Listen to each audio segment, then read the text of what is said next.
Wendy's.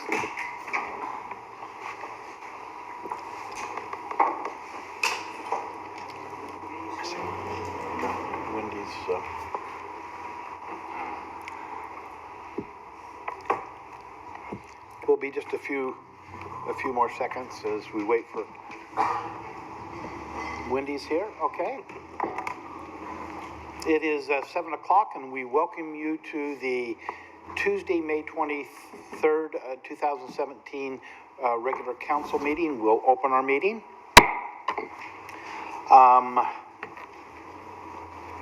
We'll start with the Pledge of Allegiance, and Remy will lead us in that.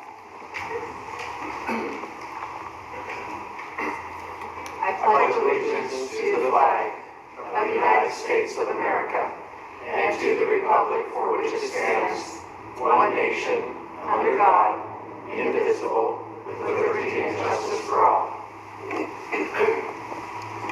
Thank you, Remy. We welcome everyone to our council meeting this evening. Again, recognizing that this meeting is being recorded through MCM and a live stream broadcast through KLYC. Again, just remembering that if you've got cell phones, if you'd put those on mute so that you wouldn't disturb the meeting, and if you're taking calls, we'd ask you to go out into the lobby. This brings us to our invitation to citizens for public comment, and any interested member of the audience is invited to provide comments. You may speak on any topic other than a topic that's already on the agenda, a matter in litigation, quasi-judicial land use matter, or a matter that is scheduled for public hearing at some future date. And I may limit those comments, but do we have anyone in the audience? Mark, go ahead.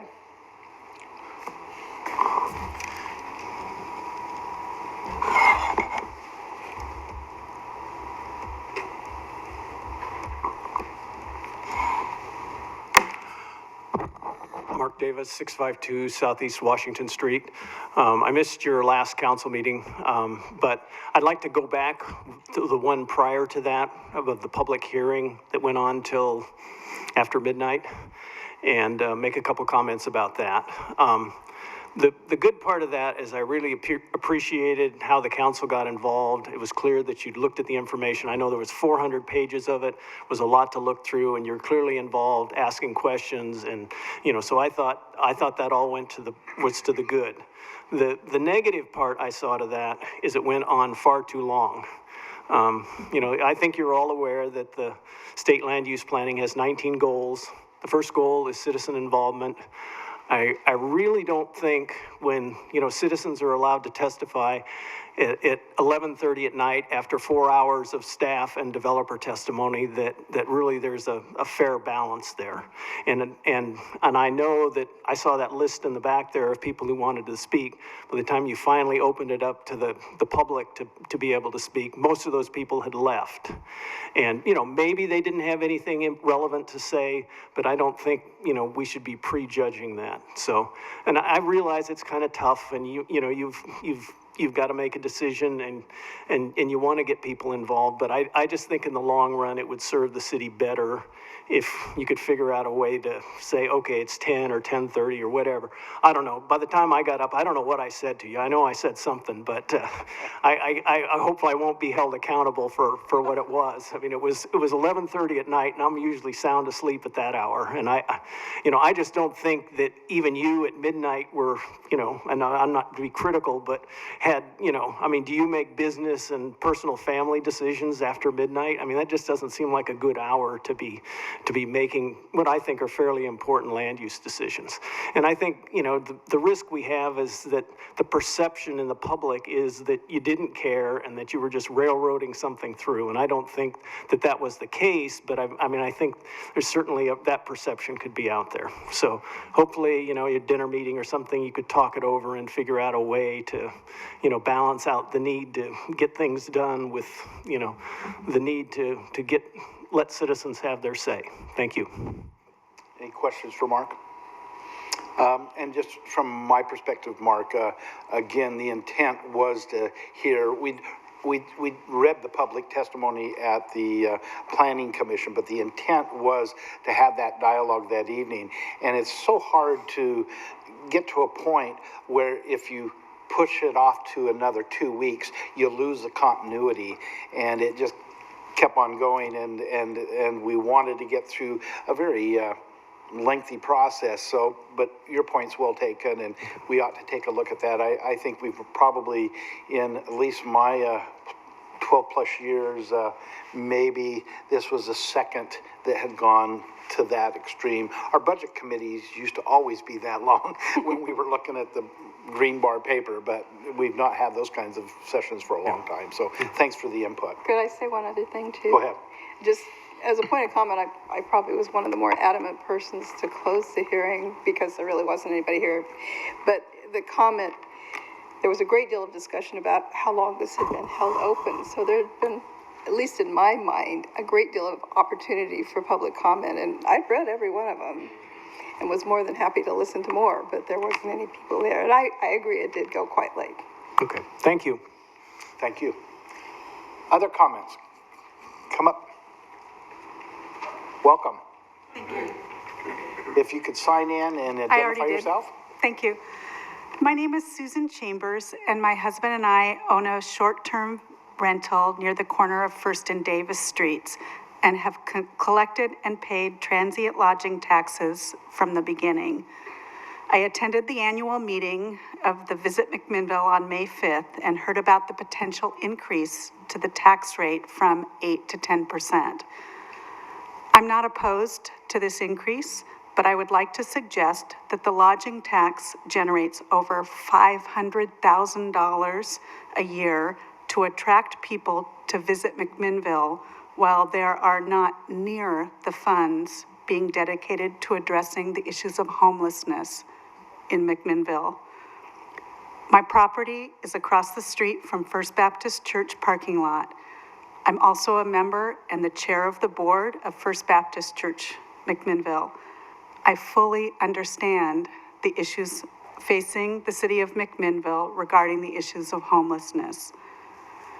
In my opinion, it would be appropriate to increase lodging taxes, but only if the city of McMinnville and Visit McMinnville will partner with the community and use increase in funds in efforts to reduce homelessness in McMinnville. Thank you. Thank you. I can tell you that by state statute, at least the TT&L dollars that go to Visit McMinnville have to be used on tourism by state statute. What comes to the city goes into our general funds to be used in our priorities, which homelessness is a priority.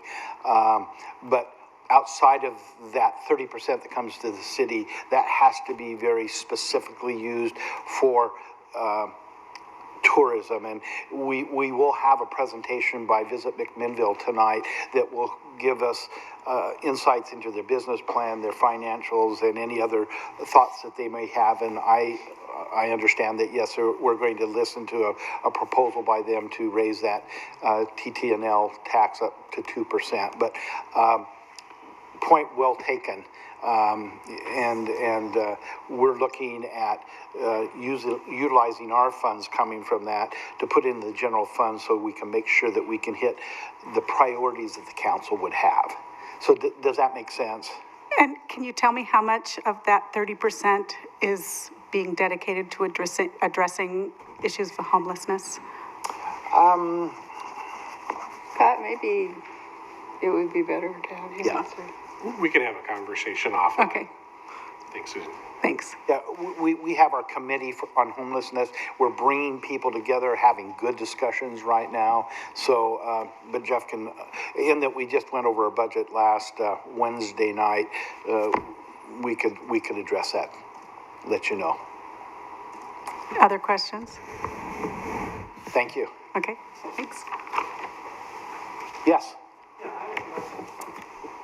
Last time I appeared here. Oh, Dave, please come up and sign in. Oh, I did sign it. yeah, but come and identify yourself for the record. Pardon? identify yourself for the record and Okay. speak into the mic. Dan Hilbert, Thank you, Dan. 875 Northeast 19th Street. How come these people have a dialogue, and when I talk, you won't answer me? That's what I want to know. Well, they're not asking us, we're asking them questions. They're not asking us questions. Oh, okay. Well, my comments concern the proposal to increase the room tax to 10%. I'm against it. First, some background. For 8 years, I was a traveler, roaming the countryside, chasing adventure, and anything else my senses could explore. I had an enormous appetite to taste those freedoms which we were told so much about. I lived in my van most of the time. I shunned the more urbane aspects of the weary traveler, as my home was always with me wherever I went. I seldom stayed in a motel, mainly because most of those places of refuge required me to pay that perfectly dreadful room tax, which I believe is extortion. I found out ways to avoid paying this tax. When I needed to bathe and shave at a motel stop, I'd approach the clerk and ask her how much for the room and how much is the tax. When they informed me, I said, well, I'll take the room if you catch the tax. Usually it worked because a room tax is applicable to the business only. The businesses then pass the tax on to the unwary, tired traveler. When I was in Augusta, Georgia for the 2001 Masters Golf Tournament, I stopped in a motel and made arrangements to stay for 2 weeks there. The room tax was 15%, which I refused to pay. So I suggested to the owner that I take the room minus the room tax for 2 weeks, and he would not have to supply a receipt for me. He agreed. No law was actually broken. I saved about $55. So with that money, I was part of the Masters Gallery for 2 days. Now, city councils, without the vote of citizens, have decided to enact this very nefarious room tax because they know that residents are unable to sue because they are not injured parties and therefore they lack standing. It would be the traveler who is targeted, and to start a lawsuit would be very expensive for them. Now, some city councilors want to enact a car rental tax because they found out that some people are using their cars to sleep in. Oh my. This individual, Jeff Knapp, who wants to cunningly extort more money from travelers by increasing the tax, I think is despicable and wrong-headed. He is using the room tax money to make videos called Visit McMinnville, trying to lure more people so that the city can make lots more money. I checked out some of those videos. Ha ha ha. Most of them have a low number of views ranging from 8 to a couple hundred. Some of the comments in those videos are downright nasty. The bottom line is that people will show up here regardless of all the hype. This room tax czar is also suggesting that the room tax should be applied to RV parks, campgrounds, and any other source of income which he can get his bits on. He might even want to tax Walmart parking lots. He's looking for new ways to swindle the traveler.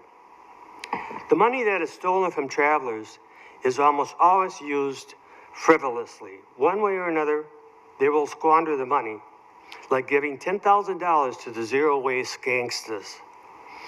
McMinnville is a small town, not like San Diego, where their room tax is nearly 16%. But like other municipalities, there are lawsuits stemming from taxing the hotel and motel industries. San Diego is currently facing a multi-million-dollar lawsuit brought by concerned citizens who have actually stayed in a motel in order to achieve standing and for other reasons, such as violating the state constitution. It's as clear as the water in my fish tank that the operations of Visit McMinnville is of such low priority that it only requires a minimum of effort. I can't believe that he actually puts in 40 hours a week. I urge the City Council to reject Mr. Knapp's proposal outright, as it is unwarranted, unneeded, and may eventually backfire. Thank you, Dan. Any questions for Dan? Thanks for your presentation. Okay. Anyone else?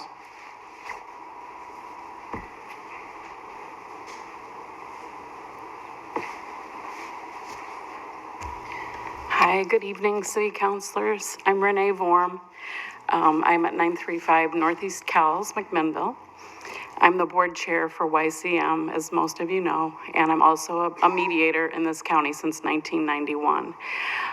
Most of you know that the state of Oregon started seed money in 1989 so that the citizens of Oregon could have access to alternative dispute resolution. And so they gave us some seed money, and it was started in Yamhill County. And so since that time, we have increased our services that we provide to the citizens of Yamhill County that include community, adolescent, truancy, small claims, negotiation, renegotiation of parenting plans, group facilitations, dispute resolution training to juveniles incarcerated at the detention center, and a listening service for seniors at the senior center. And we have successfully made, I'm sorry, this is very personal for me. We've been asked to help with many disputes from the county commissioners, from city councils, from mayors, and private citizens. And we have gladly done that work.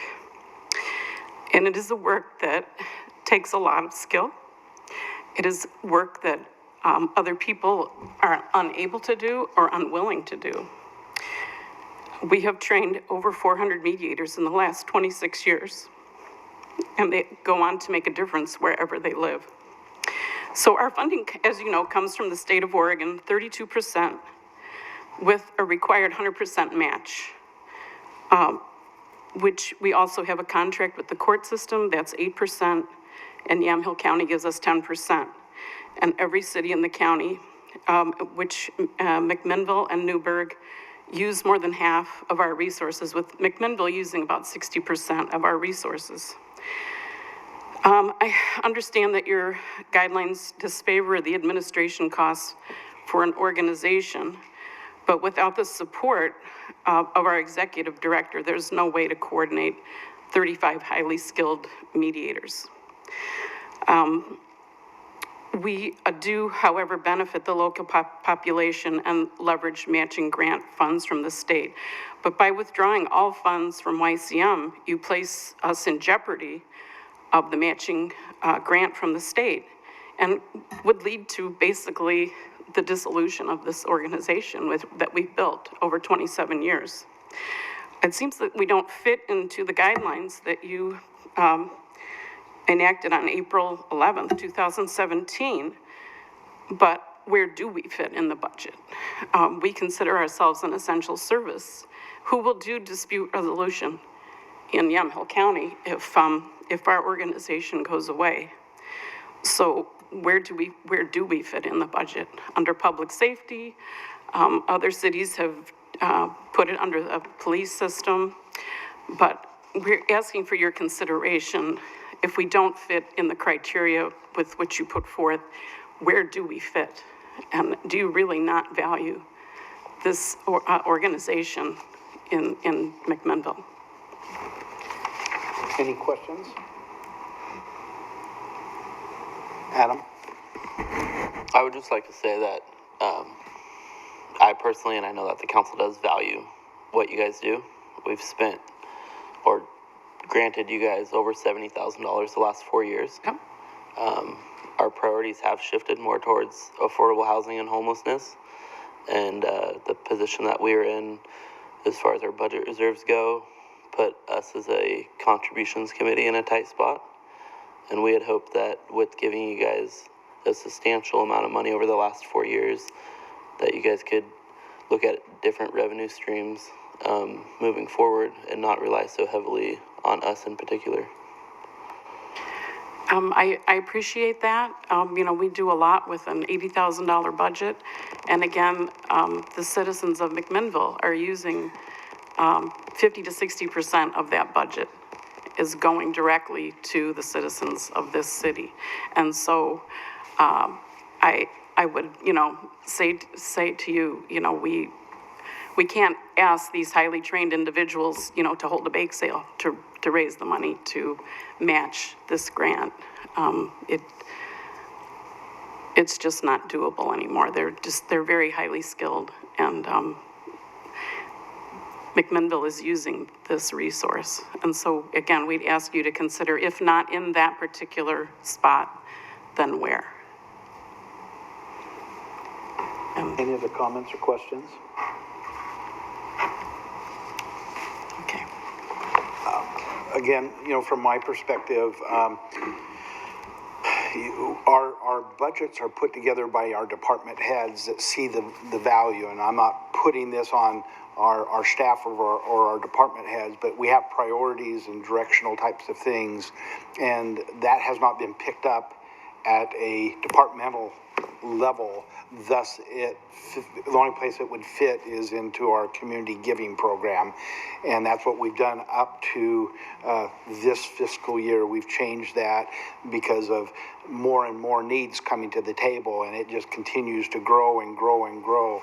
And so we just felt that from a council perspective, we had to put some parameters around the ask, and that's what we've done this year. So, you know, I'd be willing to talk to you as board president or Marlena, but from a council perspective, we're feeling the same types of resource compacting on resources, and expenditures continue to grow, and I hear the message. So maybe we could set a time where we could sit down and talk. But as it sits right now with our fiscal year, last Wednesday we had our budget, and we put that into place, and we're tweaking it a little bit. But maybe we could put our heads together. Okay, we I have a quick appreciate it. Go ahead. Do you guys have limitations on how you can receive money or what you can do to raise money? Some nonprofits, especially if it's like a state chartered thing, takes a... No, we're a 501c3. We can raise money. As an organization, you know, we have chosen not to take money from certain organizations that might not fit with our mission. I think what's been alluded to on the council, and I think you're going to start to see this throughout the county as well, is though the economy is improving, the liabilities upon municipalities has gone up significantly, especially because of the PERS change. Oh. And every budget in the county is pinched beyond belief. And I guess the only advice I can give you is you're going to have to, if I could give you some advice, is that you're going to have to start functioning like many other nonprofits that spend a great deal of time fundraising, whereas you guys have had the luxury of being able to spend your time serving people, and we appreciate it. But it's I don't know if that model is going to be sustainable given the constraints, the monetary constraints on so many cities and counties in the state. I Wish it was different, yes. but it's just, that's kind of the nature of it. I understand what you're saying. Our volunteers are so highly skilled. They all do something else for a living. Yeah. They volunteer their time to do this, and then to ask them to, because we have done those things in the past, to ask them to then go out and whatever, hold a dinner or whatever, it's just too much to I get it. ask. So, many people that I do mediations for, when they find out that we're volunteering, they're just astounded that somebody from the community would actually come and help them try to resolve their differences. So you're a volunteer, why would you do this? You know, and you know, we feel strongly that it's good for our community. Yeah, So, I mean, we've ratcheted down, year after year after year, we've ratcheted down what we've been able to contribute.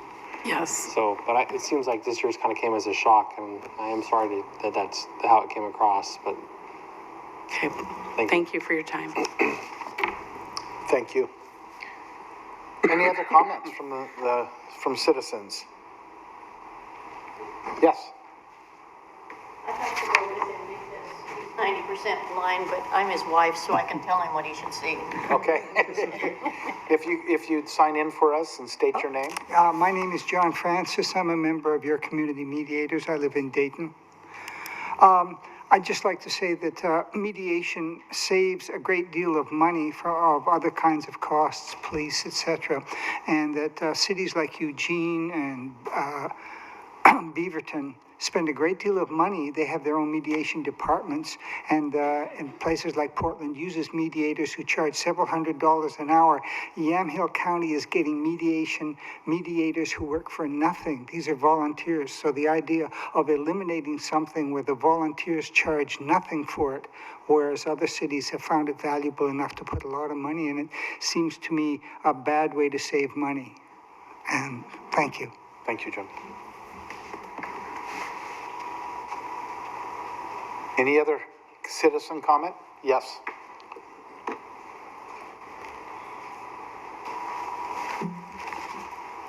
I'm Kathy Beckwith. I'm also from Dayton, but I volunteer in McMinnville and do a lot of my work with your community mediators here in town.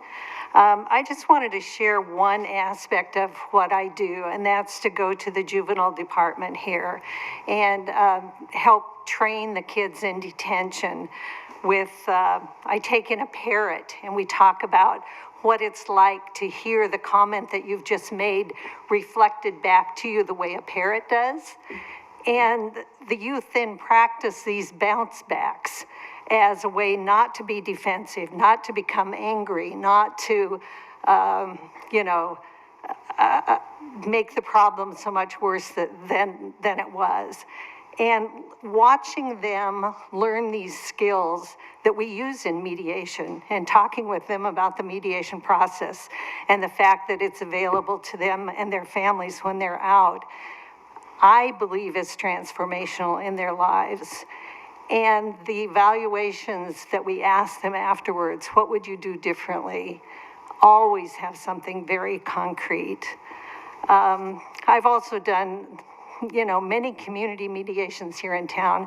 And when you talk about the quality of life in McMinnville, to know that there is a resource that anyone that has a conflict can say, I need help, I would like help, my budget isn't going to be a limiting thing.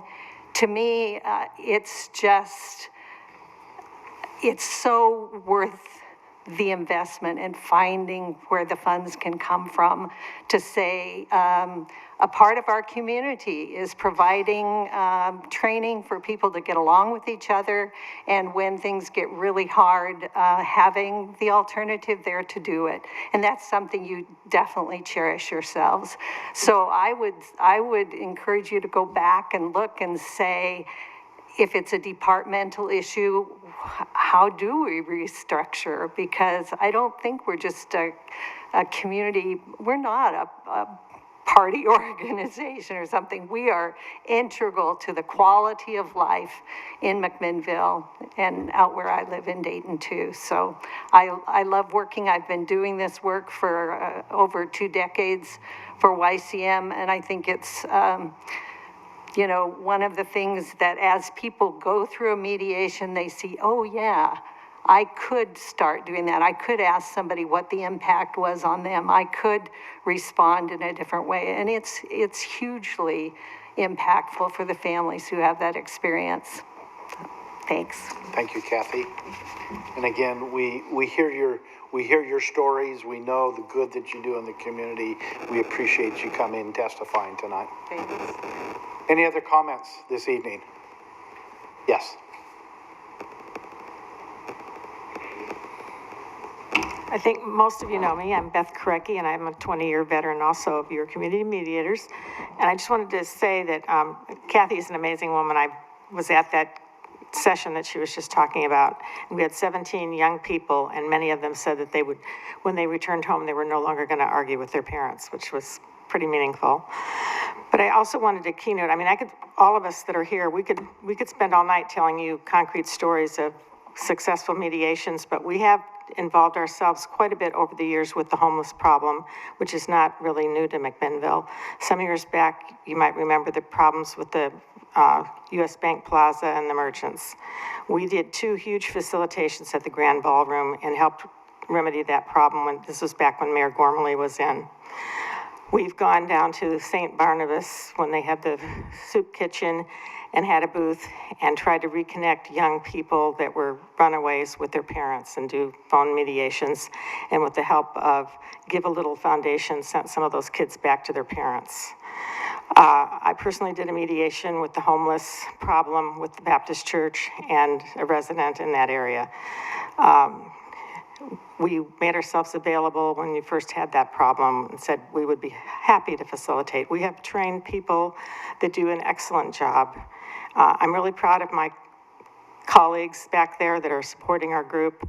Many of us, like Renee is a 25-year veteran. She was there from the beginning. The hours of service that people put in are incredible, and we all have day jobs. I commute to Portland. So anything you can do to help us sustain our services so that we can still exist. We do get backing from the county, as Renee said. We're running a truancy program for them now, and we do the small claims. So, whatever you can do, we'd appreciate it. Thank you. Thank you, Beth. Good to see you again. Any other comments from citizens? Yes.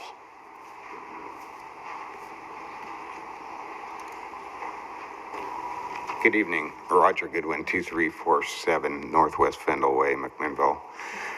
I need to go back to the April 25th City Council meeting with the public hearing on the subdivision, Baker Creek. Apparently, today's the last day to file an appeal. I thought that I had 30 days from the meeting. That's what I was told. But then in the packet that I received, Heather said that if there was no appeal heard before the 23rd, that the council decision would be final. I'm here to appeal that decision. This may not be the best and appropriate forum to do that, but I want to get on record that I'm appealing that decision based on several factors. If I could, the venue for appealing a land use decision rendered by the city council is the Land Use Board of Appeals. That's the entity that has to receive your appeal. Once the city council's made a decision, unless it's remanded back to the council by the Land Use Board of Appeals, it's no longer before this body to consider it. And if it does get remanded back, because it is a quasi-judicial land use matter, anything you're saying here and now would be considered ex parte contact and not on the record. The only way the city council can receive testimony on the record and have it considered as a part of land use matters as a part of a properly noticed hearing that's open to the public for that purpose. So That makes sense, but then I'm wondering why I was told that I would have 30 days to file the appeal, which would have actually been the 26th, since the decision wasn't made till about 12:43 a.m. And using developer math, being this Memorial Day weekend, should give me till about Tuesday or so to file. And I don't know the conversation that you had with the planning director or what direction she gave you regarding the time periods, but I can tell you that any appeals from the city council's decision go to the Oregon Land Use Board of Appeals, which is in Salem. They've got a website that's got information on it that talks about how to appeal a decision from a local government to them. And I can't provide you legal advice, so the best I can do is point you in that direction. But I was told by you that I would have 30 days. Okay. So, and again, I'm happy to talk to you about this offline to get more detail about what your conversation was with Heather and to follow up with her about that. What you're telling me she represented to you is not consistent with my understanding of what the appeal deadline is. So I'm happy to chat with you about that, but this isn't the appropriate time or place for you and I to have that conversation. okay, well then I'll go back to just commenting that I don't agree that the packet could have been carefully studied, as was said in the decision, and I know that there were a lot of questions of by Kevin on the setbacks and the closeness of the houses, and by Remy about what the affordability of those homes might be. And during the Planning Commission public hearings, there were numbers of like 325, 340 for the housing costs. And then when Remy asked the question of what about how affordable it might be, the developer said it was going to be 245. The developer is not actually planning on developing most of these properties. They said that maybe 20%, and that most of those would be in Baker Creek East, in the big development where they can make the big houses. I still believe that the density is going to be too great for that area, especially if the S31, I think it is, the multiple family 70-unit building goes in, which really is going to be landlocked back in a corner, where in order to get access to it, they're going to be using the same streets that I use off Fendel Way, and it's going to be extremely problematic getting in and out of the neighborhood. I see nothing in the conditions of approval to make sure that there would be emergency vehicle access, such as for fire engines and paramedics, which could be like a cutout with a barricade or something. Because in the event of a fire or something and everyone trying to get out of there, it's going to be very difficult for any emergency vehicles to get into the property. I just think that I would really appreciate if this was reconsidered, and I will be happy to get some information from you as to how to file an appeal. Thank you very much. Thank you, Roger. And again, if you need to get a hold of David, just give him a call tomorrow or even after our session tonight. Anyone else like to approach? I'll call one more time. Anyone else like to approach the council tonight for public comment? Hearing none, then we'll move on. Our consent agenda tonight is to consider the minutes of August 23rd, 2016 and September 13, 2016 meeting. Is there any councilor that would request to have items taken off of our consent agenda? Hearing none, I'll ask for a motion. I so move. Second. It's been moved and seconded by Council President Mackey and seconded by Councilor Stassens. No, Rapkin. All those in favor signify by saying aye. Aye. Any opposed by saying nay. This is passed unanimously. We're to that point in our presentation tonight, or in our meeting tonight, where we have one presentation and the consideration of Visit McMinnville's annual business and marketing plan. And so if those representing Visit McMinnville, Jeff, and I don't know if Kittry's going to come up, and Cindy, or Thanks for having me tonight. Get me hooked up here to the system quickly.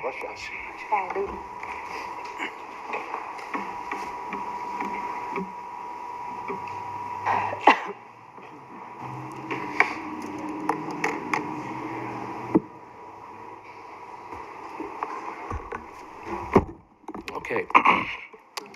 Jeff Knapp, Executive Director for Visit McMinnville, 1036 Northeast Cowles Street. Thank you all for having me this evening. Clearly there is a lot going on in the city. I'm excited to talk about tourism and as an economic development engine. So hopefully getting into the clarity of how we've been working. Prior to starting, I wanted to say this has been a really big inaugural year. We are really proud of the results that we've had over the last year. Just reminding you that I took this role as executive director in October of 2015, and we've moved quickly to execute plans and have some exciting things to share with you tonight. I'll be starting off this evening giving you a review of our last year's performance, fiscal year 17. Our fiscal year runs July 1st through June 30th. Share with you some of those highlights, and then I'll present to you our business plan, proposed business plan for your vote and approval, hopefully. And then we plan to wrap up with a proposal to council in regards to our current TLT ordinance. I want to point out that although Visit McMinnville is staffed by 2 people, myself and Kitri McGuire, who we couldn't do what we do without. She's our marketing manager. We have a very active and engaged governing board who meet regularly and help steer our efforts, one of whom is here this evening, Cindy Lorenzen with the Sage Restaurant. We also have, we're honored to have Councilor Minke and City Manager Jeff Towery as board members as well. I'm here tonight on their behalf and look forward to sharing this plan with you.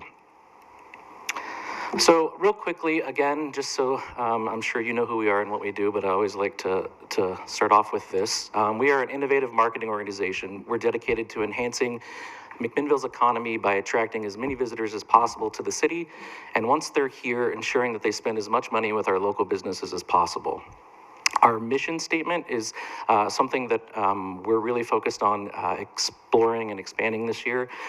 It's to enhance the economic vitality of our community by promoting McMinnville as a year-round visitor, convention, and event destination. So those 2 last things, the convention and event destination, we are just scratching the surface of, and we'll get to that a little bit later.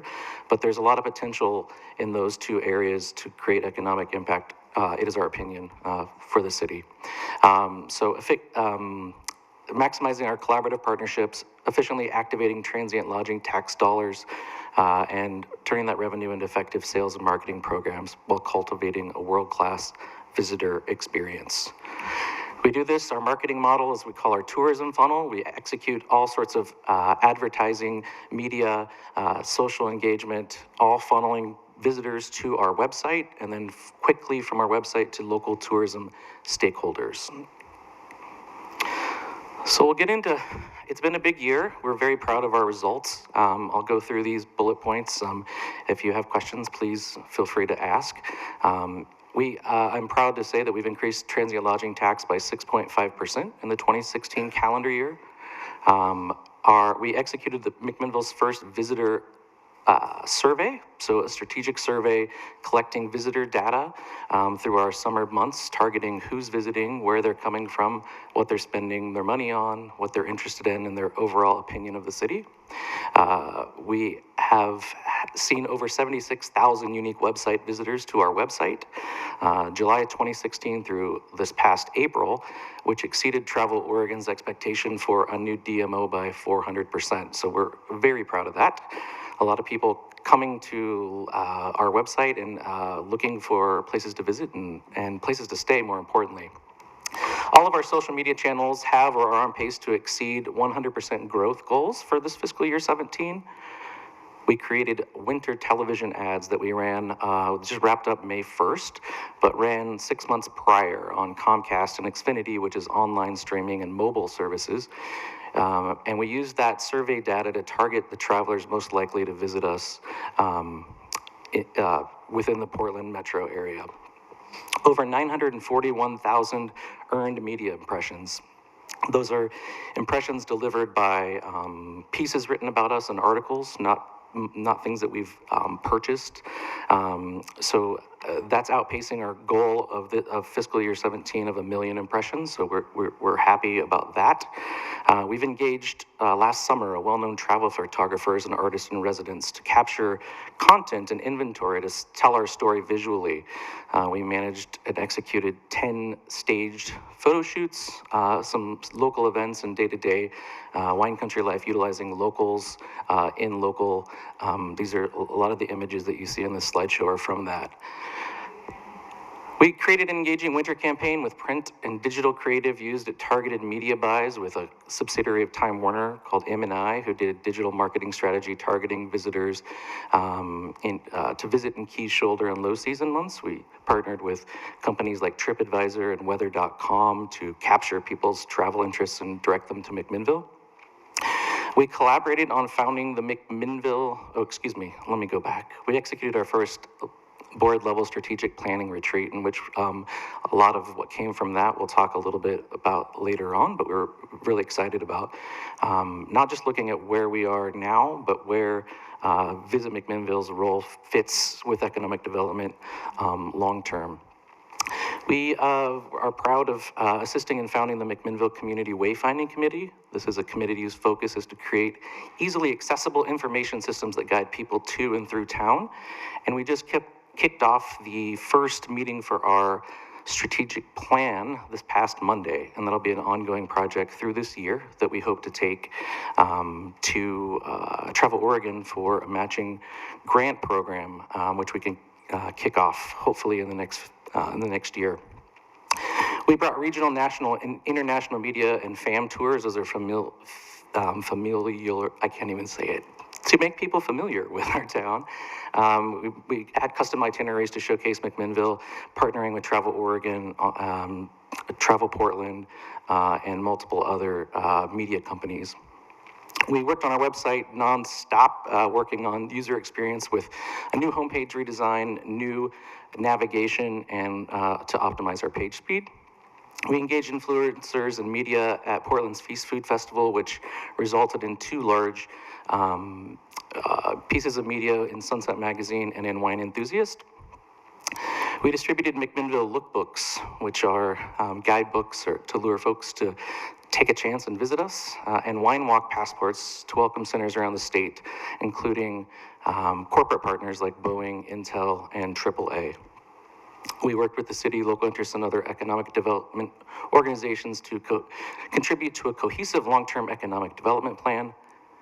We did create 8 vignette videos, which we did get some views on those, contrary to the public statement this evening, to bring awareness to a wide variety of businesses and attractions to McMinnville. We partnered with the Oregon Travel Festival. This is a high-end food festival that happens in the winter, which is when we need visitors the most. We helped bring several of their events and main dinners here to town to participate in a week-long celebration of fine food and wine. We created the McMinnville Umbrella Share Program. So this is 100 logoed wine walk umbrellas that guests can use as they stroll our streets, shopping and tasting, eating. And we created McMinnville's first app for Android and Apple, getting people to stay and walk safely when tasting wine here in McMinnville, utilizing our wine walk. So overall, this is a look of the dollars. We're measured in 2 different ways. We report growth in occupancy and transient lodging taxes year over year, and we are measured by the traffic to our website and to our stakeholders. You see a continual increase, averaging 6.5%, and you can see really in Q1 and Q4 that is where we're going to be focusing all of our marketing energy and efforts. What can we do to get people here in the winter and spring? We'll jump into our proposed goals and objectives. So we are pushing ourselves to increase annual transient lodging tax revenue by 7%. We feel that that's an aggressive goal given the data that we have from state level projections for tourism. We're budgeted to increase, you'll see later, a 4%. So this is a stretch goal for us of trying to achieve that 7%. We're hoping to up 30%, up the visitor traffic to our website by 30%. We will be executing and focused on shoulder and low season promotions November through April with a promotional campaign. So the majority of our marketing is being created now and focused on getting people to visit at those times. Increased focus on brand awareness of our wine walk promotion. We feel like it's a great asset our community has, this walkable food and beverage culture, and getting more people on the ground here participating safely on foot, walking by other types of businesses. We think there's a lot of, it's still a very untapped resource with a lot of growth potential.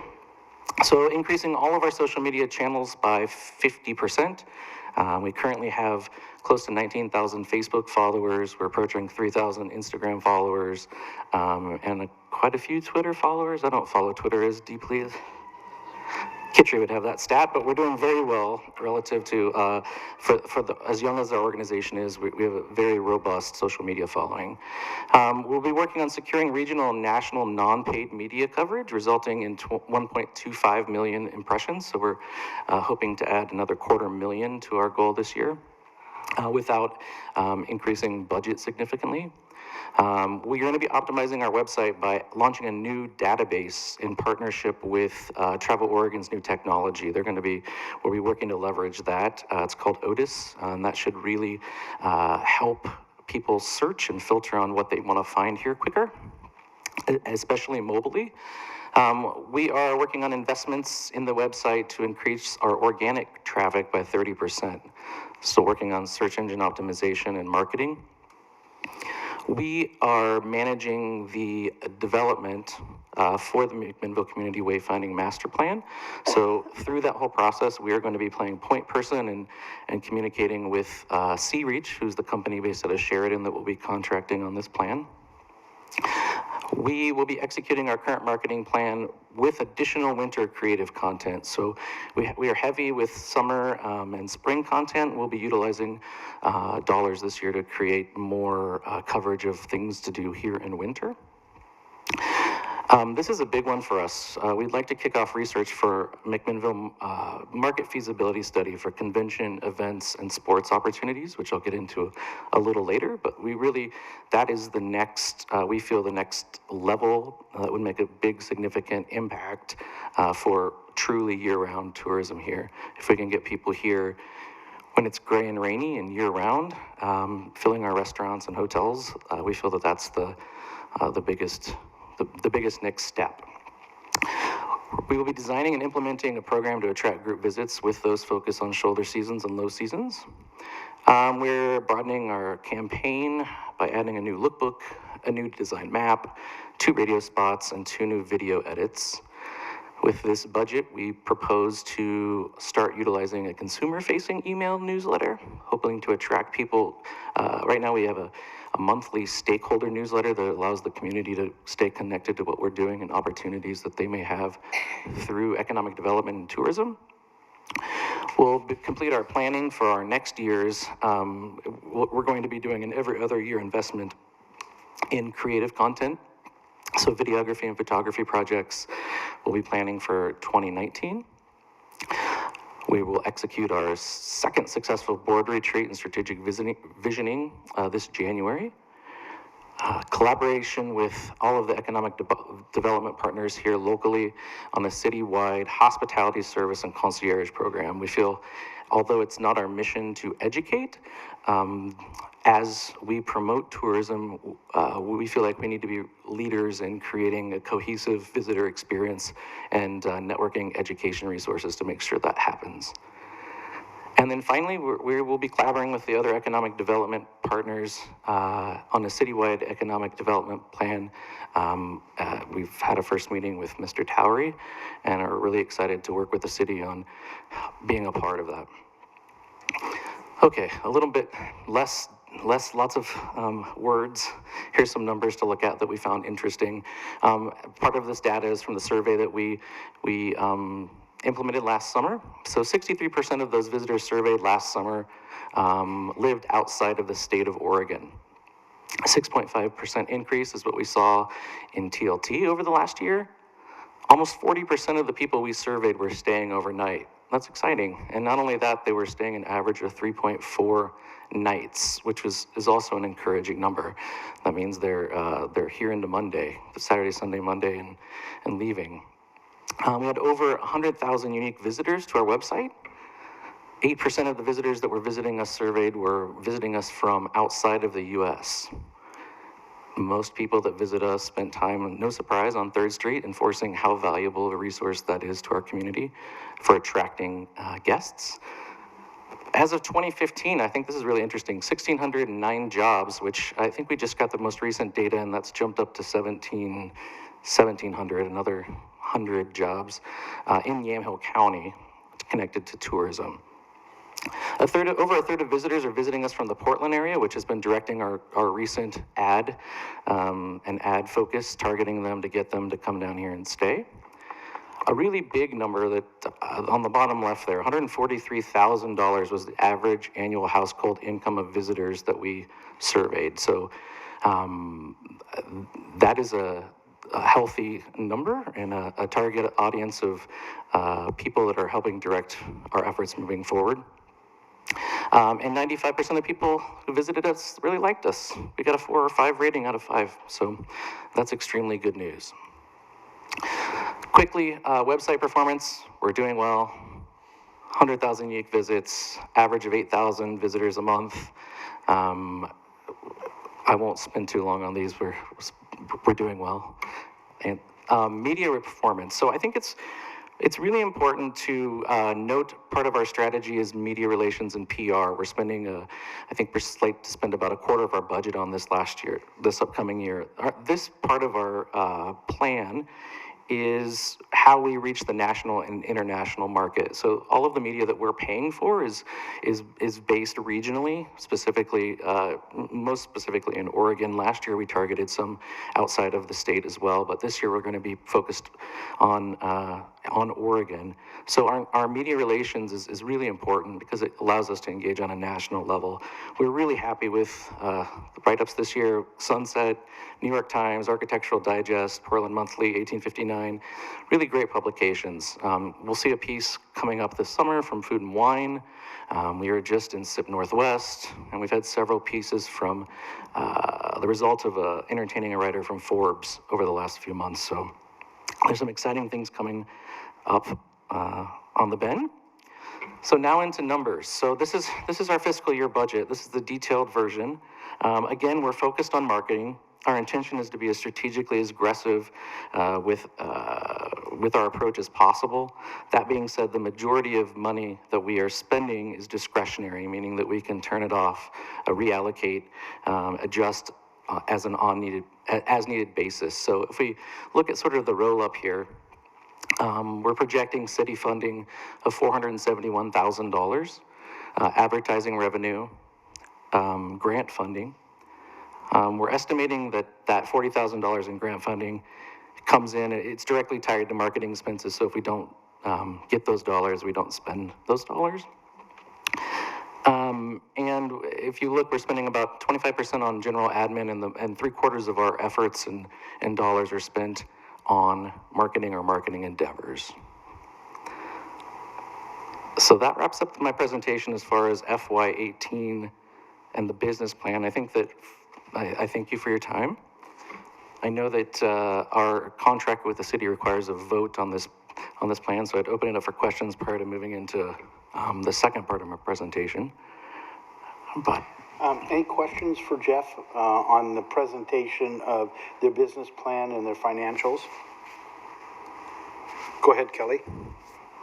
Just a comment, I think you've leveraged the funds well. You've worked very hard and put out a good product for McMinnville, and obviously it's beginning to show some real results. When we originally looked at this, we were all looking at the Bend plan, and I would say for a start off, we are looking mighty fair. Thank you. I think it's important to put, oh, go ahead, sorry. No, you're fine. Definitely appreciate what you guys do.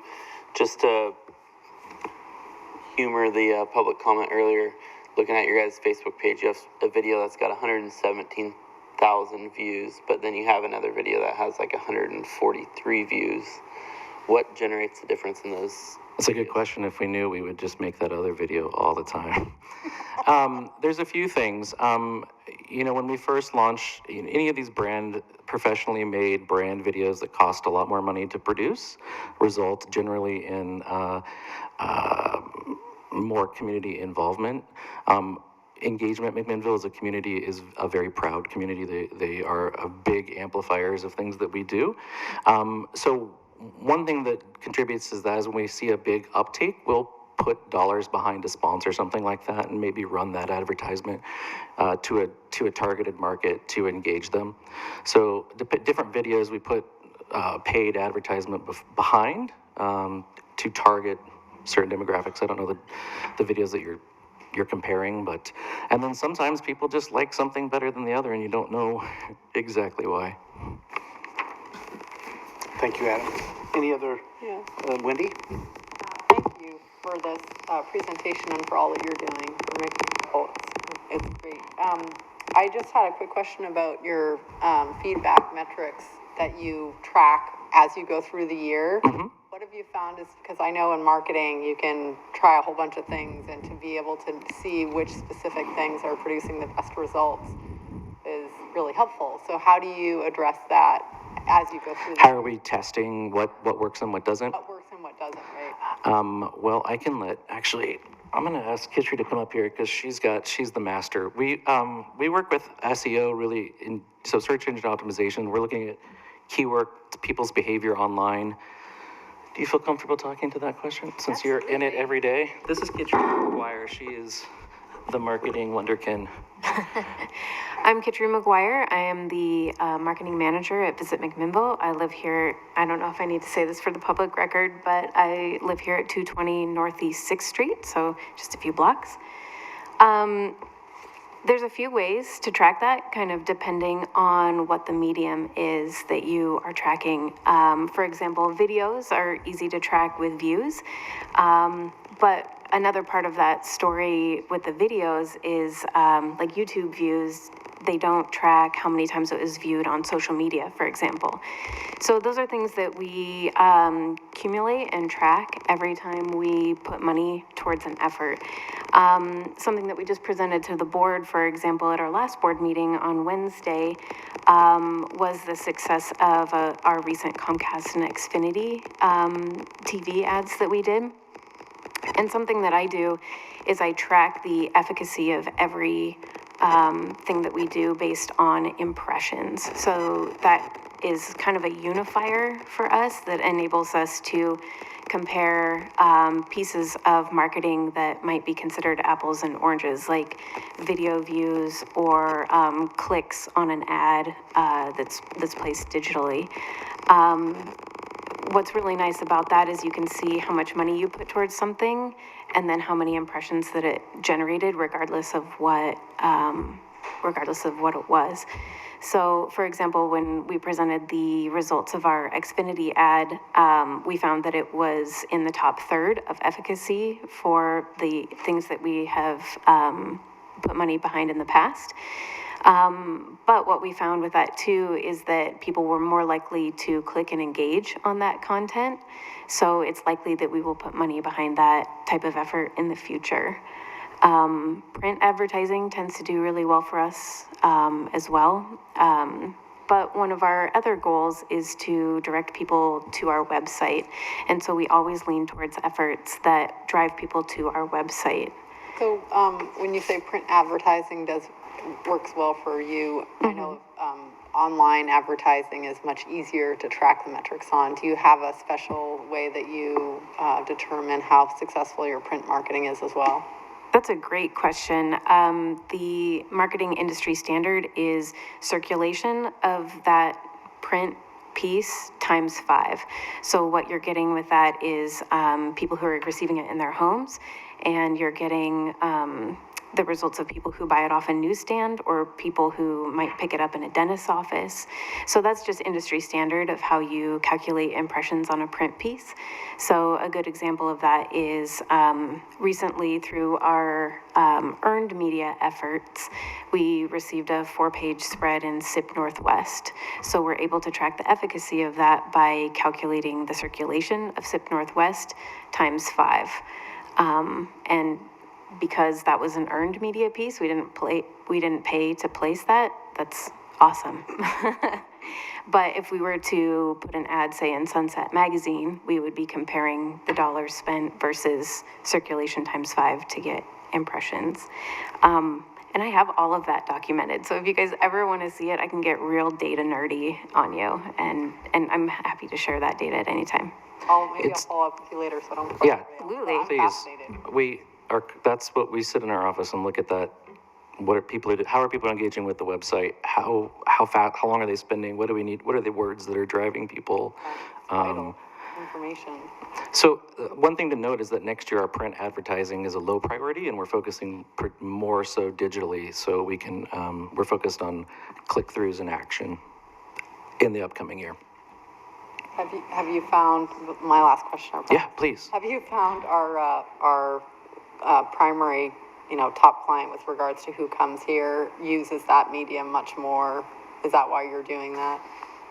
If you think the majority, yes, the people are using that and engage. We get a lot of engagement, but it fuels our primary objective to get people to the website. So we want to. That's one of our main goals is to get them to our virtual doorstep and then convince them to come to our actual doorstep. So we want to be the marketing engine that creates, for everyone, not just lodging, not just restaurants, but if you got a business here, you're a part of the story. Great. Cool. Thank you. Yeah. Any other comments on the business plan and financials, Alan? I had a question on the, by the numbers. Mm-hmm. The 1,609 jobs, I can't put that in a context of time frame. It looks like you had That number comes from a Runyon report study that Travel Oregon put out for Yamhill County. So that was as of 2015. and that's created over the preceding year, or?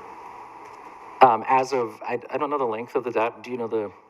I think the data collected is just for that year. So my understanding of the data is that within the year of 2015, 1,609 jobs were attributed towards tourism. So that could be tour operators, that could be people who work at attractions, restaurants. And they just released the new report last week, which is, I didn't get this updated in time, but it was about 100 more jobs. Yeah. For the year of 2017. 2016. 16, sorry. 16. So when will there be some data associated to McMinnville only? On jobs? Yes. That's a good question. Those studies are pretty expensive to run. We're lucky enough to be able to tap into resources through Travel Oregon, and they do that data, or collect that data statewide and break it out by county for us. But if that's something that's a priority to the council, we could certainly look into costs associated with a specifically McMinnville job creation report. Mm-hmm. Well, jobs are always one of our keys, job creation. Right. Sure. And so I'm interested in that for sure, because jobs and tourism go hand in hand, of course. Sure. Yeah. I think that would be a great data for certain. Jeff, what I would suggest is maybe touching base with Jody on that and seeing if she might have a source. And before you'd spend any money, though, see what the cost benefit might be, because those very specific studies sometimes are very labor intensive and very costly to do. It might be interesting to follow up with Travel Oregon and see if there's any McMinnville data that we can pull out of the Yamhill County data that was invested in. That report actually also has things like visitor spending amounts in our county, and as the largest town in the county, I would say that a lot of that is coming to our community. But again, if you guys want any of that data, that's all available. It's publicly funded through Travel Oregon. All right, thank you. Any other questions? Adam? The organic visitors that found you guys through organic search was 29.1. Is that up or down or static, or what is that? Well, our website is it's sort of a benchmark for us. So the website went live last January, so it is going up as far as a year. This is our first benchmark, so we don't have anything to compare annually, but it is an upward trend due to the amount of people, how we rank on Google search. So more people are interested in looking for us. When you type in McMinnville, we're at the top of the page. We're trending high in a lot of different search categories. Kitry monitors that regularly, and we also purchase Google AdWords, which strategically direct placement for people looking for services to the top of those search pages. Thank you. So next year, we hopefully are better than that next year. And I can provide you, I know I keep saying this, I can provide you data for year to date as well, if you're interested in that. Thank you. Mm-hmm. Before we move on to other items that you might have, just from my perspective, I remember the start of this process where we really didn't know what to do with the TTL money, and we went through a very thoughtful education process of, you know, how do we go about and grow tourism in our city. A lot of people thought they knew the direction to go, and we kind of went out of the box and went to a community called Bend and kind of purchased a little of their collateral and their direction. And even though I think we've based ourselves off of probably the best model that's out there, we've had a lot of learnings, even getting involved with a good model. And I think we've put our McMinnville spin on things, knowing the right people to deal with, the support. I think the other thing that resoundingly is important to me is a board that has worked tirelessly over the last couple of years. There were times we were meeting on almost a weekly basis, and these are people that work. And now we meet on a monthly basis, and hard time to keep it contained to 2 hours sometimes. All the good things are going on, but we're becoming known.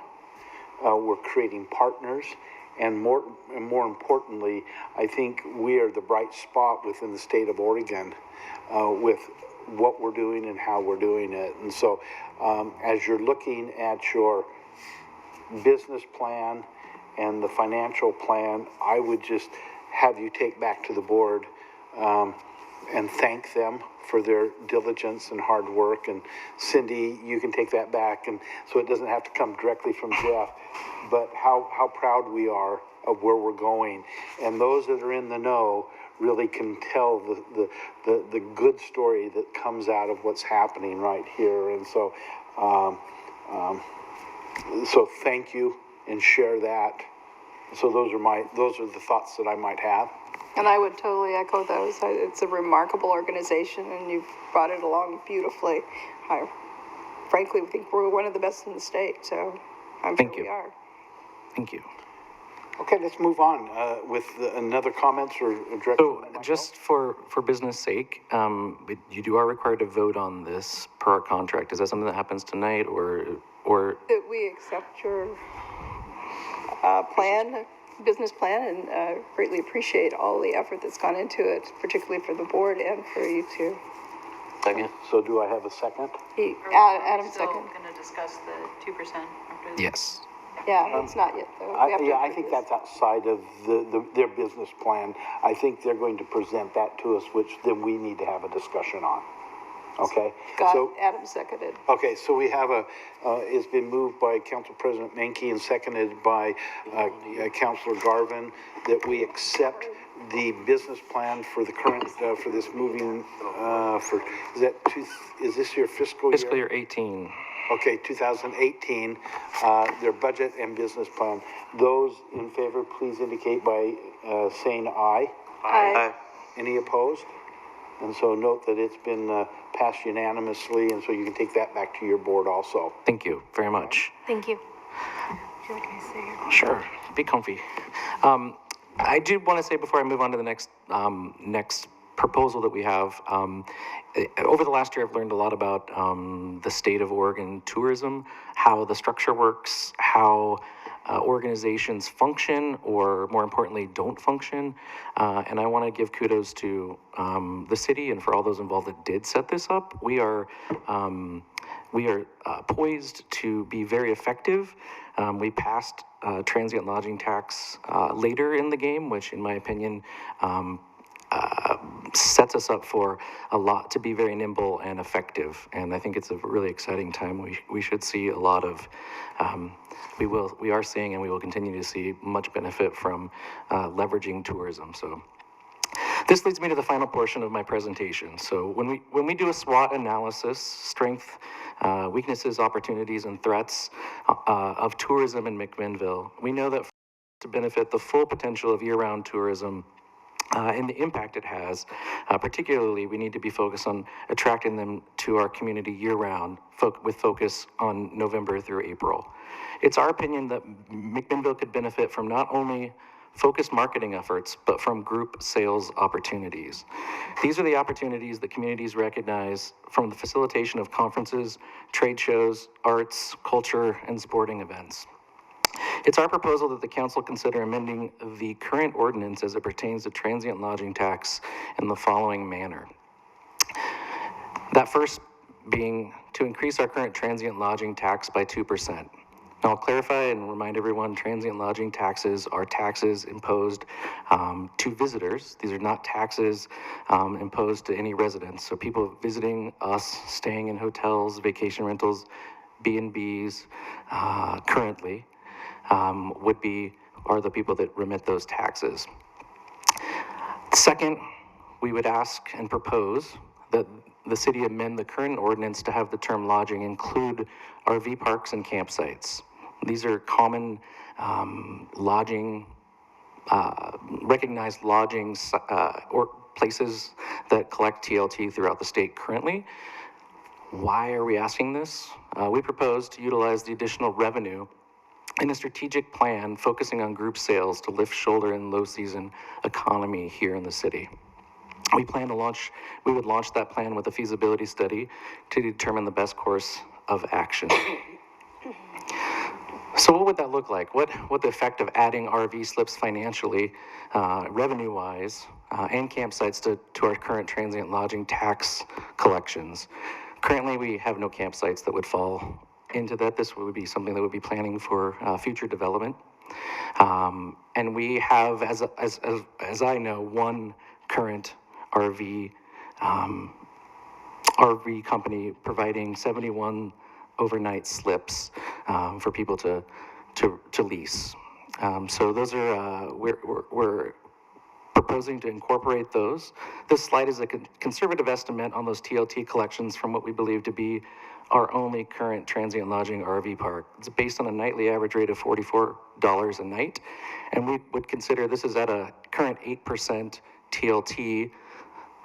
That Visit McMinnville's portion of those additional revenue in fiscal year 18 would be roughly $24,000, with the 30% to the city of roughly $10,262. When we look at other communities around the state, we get an idea of what visitors are used to remitting when booking rooms. You can see from this that we are on the lower end of comparable communities. Again, I want to remind you that these are taxes paid by visitors staying in hotels, vacation rentals, and B&Bs, and not by our residents. We feel that the market and our competitive set would bear an increase. The data we received last summer through our surveys indicate that the average household income of visitors are $143,000 plus.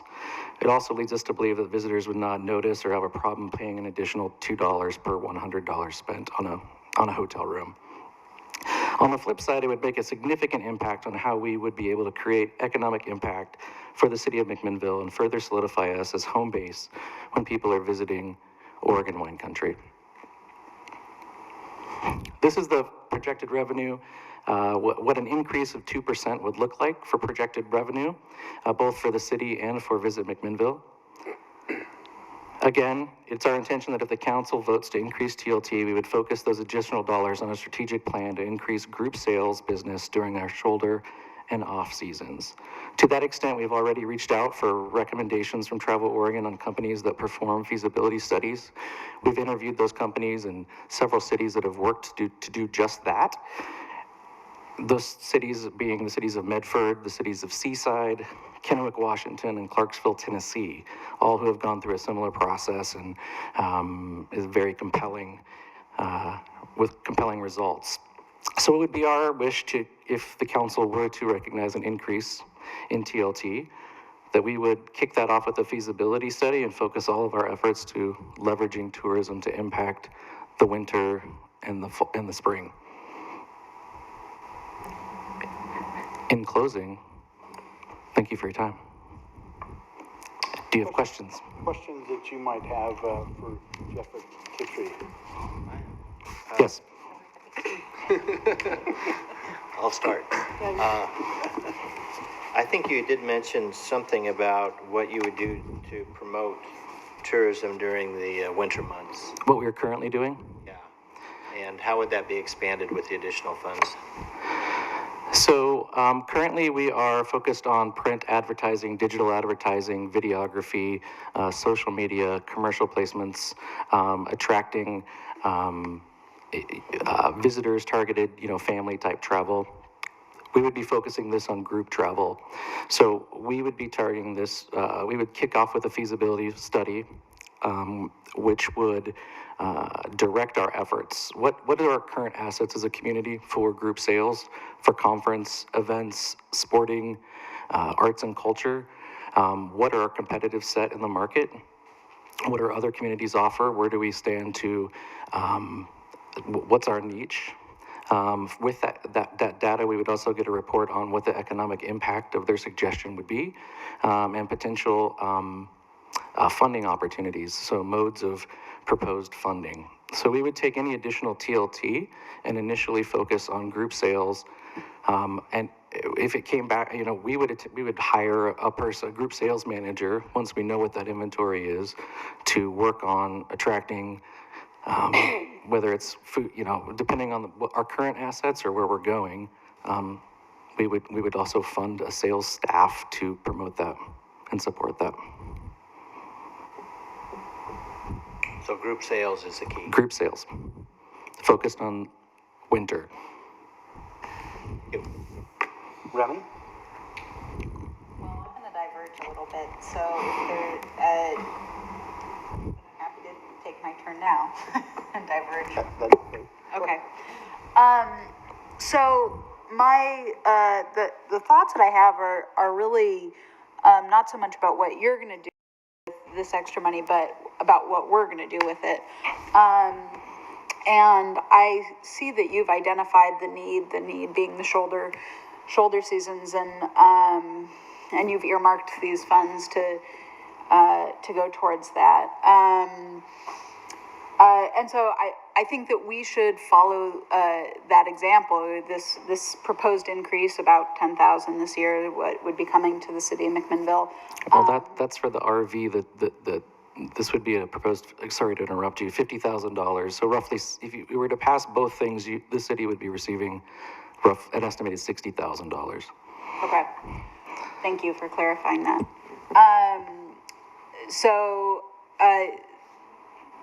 I think that the increase here, and specific, I mean, there's not going to be a resolve on this following what I say this evening, but looking at the increase, whether looking at specifically what's being brought in from RVs or looking at this 2% increase as a whole, but I think we have a real opportunity here to earmark some of these funds. And I'm not always a fan of earmarking funds because sometimes it can be very limiting. Your organization actually is a great example because your organization has a lot of money. You have a surplus, which really no one else has right now. But your funds are so specifically driven, which is both a benefit. It's a benefit to your organization. When we look at some other needs in the city, it's a challenge. Mm-hmm. So I recognize that earmarking can be kind of a double-edged sword. But what I want to share is something that's clearly echoed in the community. I will tell you, Jeff, and you, Jeff, that I had no idea Susan Chambers was going to come say that tonight. But what I'm going to say is very similar. I think that if we were to take those funds and earmark them to address homelessness, that we are then ultimately affecting many of our departments: police, fire, planning, parks and rec, the library. There's an unknown cost to our city and to most of our departments coming out of the ever increasing problems having to do with homelessness. And as we all know, there's currently no budget for homelessness or looking at problems related to homelessness. When those funds if they were to go to the general fund, as they're currently slated to, then they're going to go out on an as-needed basis.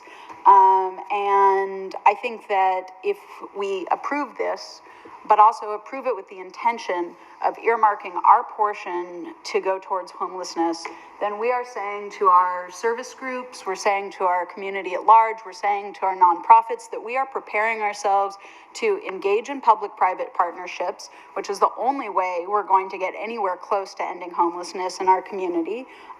It also says to the citizenry that, you know, homelessness isn't the city's problem, it's our city's problem. And here's what we're doing, and now how can we get you involved and partnering with us to start taking these things on? And I think it says it much more strongly than our Affordable Housing Task Force Committee. It says it much more strongly than our subcommittee on homelessness says it, because quite frankly, it's fairly unknown that we even have these committees or that we're working hard on them. I think this particular time and these particular monies, there is a correlation that can be drawn that is not only fiscally responsible, but is also there is a connection in taking this increased funding, some of which is coming from RV parks and campsites, the same type of lodging that is used when people are on the brink of homelessness or are living with homelessness, and that this is what came in, and we saw this opportunity for funding to come in, monies we don't have, money that's in part being generated by the same type of lodging, and that we then set it up, and I understand that that setup will take work, and it's not as simple as just saying, just put it to homelessness. There's a lot more that goes into it, but we have to start somewhere, and I'm a big proponent of leading by example. So I think that that's an opportunity we have right now with this. It doesn't really affect you, but in a way it does affect you, because Visit McMinnville is also largely impacted by homelessness in our community, and as everyone is, whether or not you're a person living with homelessness. So that's my 2%. Thank you, Remy. Thank you. And thinking again, about but that. I'm guessing. Not the 2% part, that just came to me. So I'm guessing from having that discussion that you're feeling comfortable with moving forward with the 2% proposed. I feel comfortable with it if we can, I mean, no matter what, I recognize that we have a great need for funds. We are seeing that all through our meeting tonight. Community mediators are right on. I mean, we need that. So yes, I don't have any problem with our city generating some additional revenue, but I would like to take it with the understanding that it's going to be directed towards this major problem that we have. Thank you for clarification. Thank you. Wendy, questions that you might have for our visitors?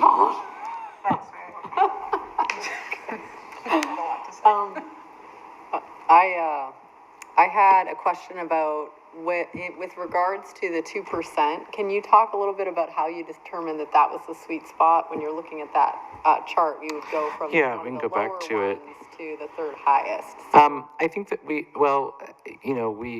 clearly are below even like our closest neighbor Newburgh there, and I think that a 2% increase to the 10% would position us as what we are, the premier Oregon tourism destination. So 2% out of the gate would fund potentially the study and a full-time position for group sales in the first year. So for us, that 2%, it seemed like the market would bear that type of increase.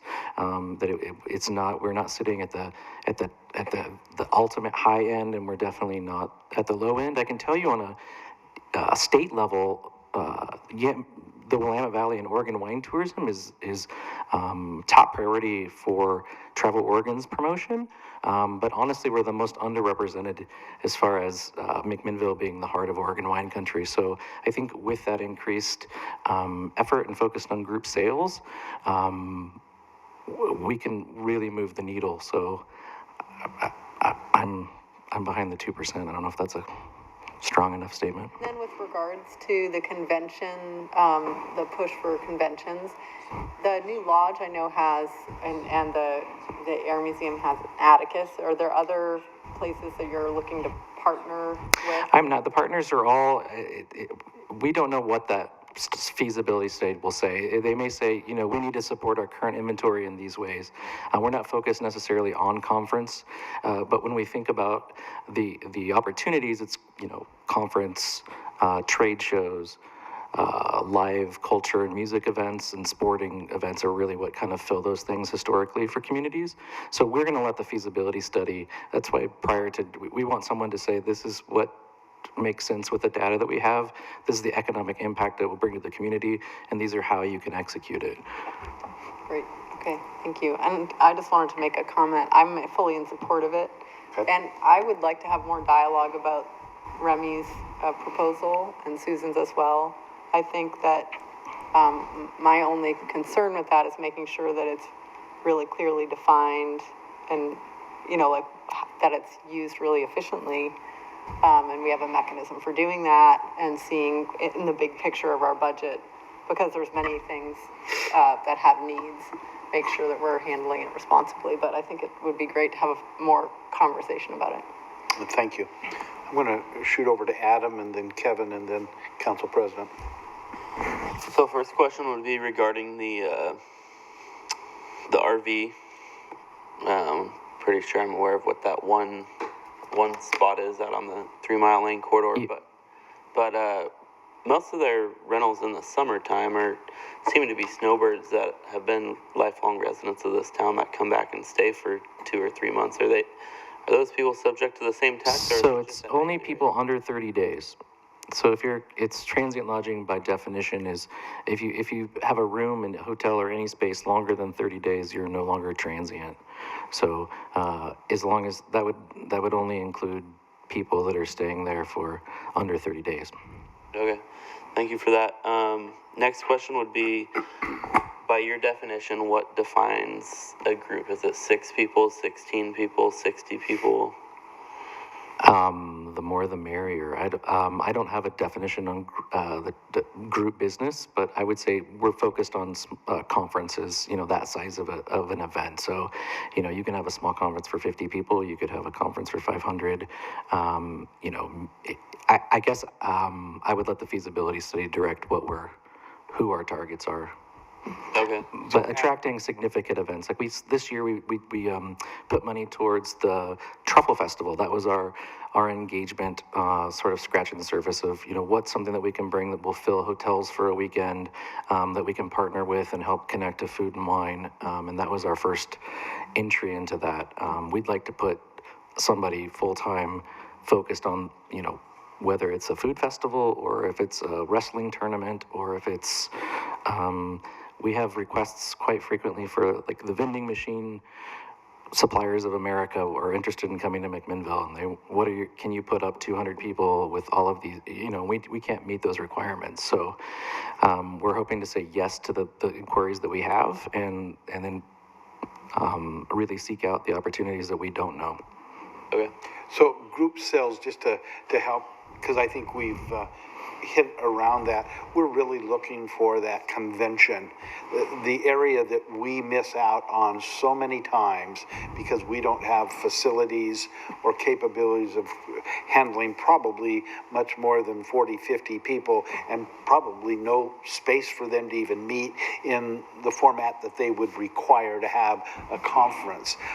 So the feasibility study goes kind of like anything else we do at the council level. You do a study, you get information, you have an opportunity to then see what your resources are and what your limitations are. Hopefully can help then do a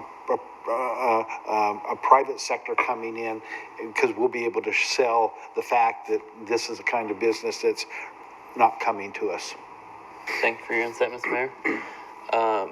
Next question would be, as far as the tax goes up to the 2%, I realize that would put us the third highest right now. And I did somewhat agree with your reasoning of why you want to go to that 10, but at the other point, you didn't allude to anything of as far as other than the market will bear it.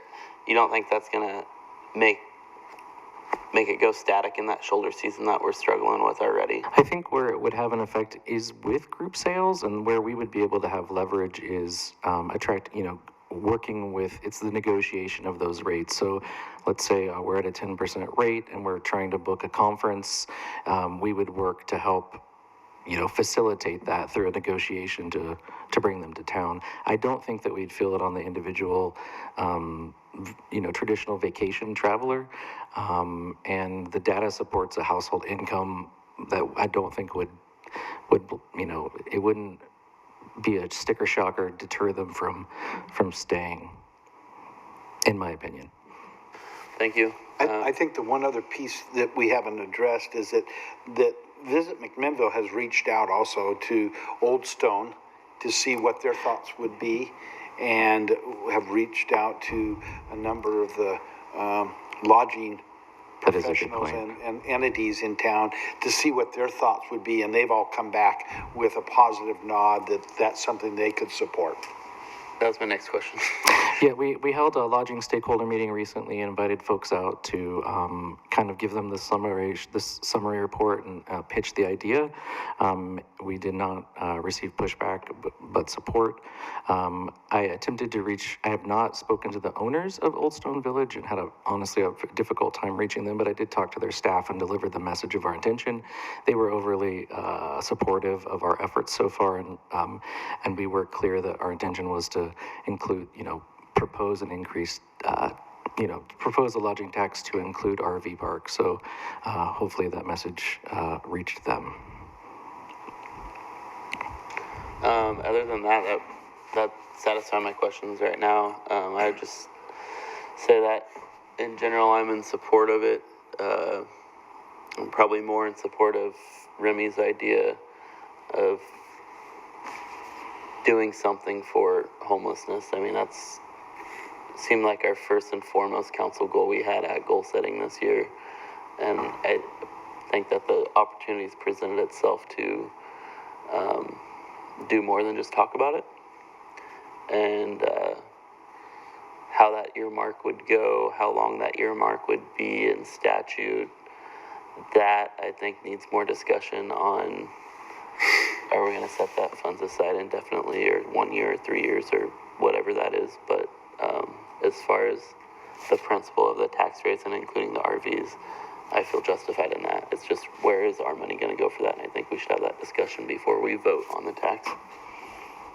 Thank you, Adam. Kevin? Thank you for all the work you've done. This looks really exciting, and I don't have a problem with raising the rate. I mean, I've spent a great deal of time in many of those cities, and I don't think they hold a candle to what we do here. So I really appreciate what Remy said. I think you were just spot on everything you said. I completely agree, and I would like just to see, I'd like to see us put some money into dedicating to that. What made me think of this was last week I was in a training on customer service at my office, and they threw up a statistic that was kind of made sense, but I never seen it really written down. But it basically said that if somebody has a good experience, they usually tell 7 to 10 friends. If they have a bad experience, they're going to tell 20 to 25 friends. Or post it on Facebook. Or post it on Facebook, yeah. And so what made me start thinking about the risk that we face here is that we have a lot of great things going on here, but if homelessness downtown becomes a problem, people are going to be talking about that rather than what a great event, what a great time they had down on 3rd Street. And so I really believe that there is definitely a correlation between Visit McMinnville and investing in working with solving the homeless problem. So I see it very clearly, and I think that's a very wise place to put our money.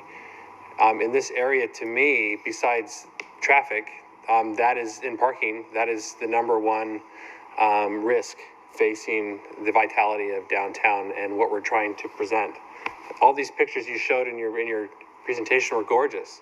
There wasn't a single homeless person in any of those, but they're everywhere we look. So, I mean, I think when people come here, they will see that. And I think we need to do everything we can to make those pictures as true to life as possible. That's all I got. Thank you, Kevin. Thank you. Council President? Thank you so much for your presentation tonight. I thought it was fascinating, and as you know, I support you fully on the 2% and the RV parks. I guess comments generally, the conferences, the strategic planning, as I see it, when we went through the strategic plan, we were looking 3 years out and going, well, we know we've got this hotel coming on, and we know we may have the Falls Group within the next 3 years, and it's kind of like, let's just sit tight and see what happens, you know. With the funding, we can maybe do something more proactive and actually bring in more partners that will provide more rooms and perhaps areas for conferences and more facilities. I think it's very important that we provide this opportunity. It's a great point.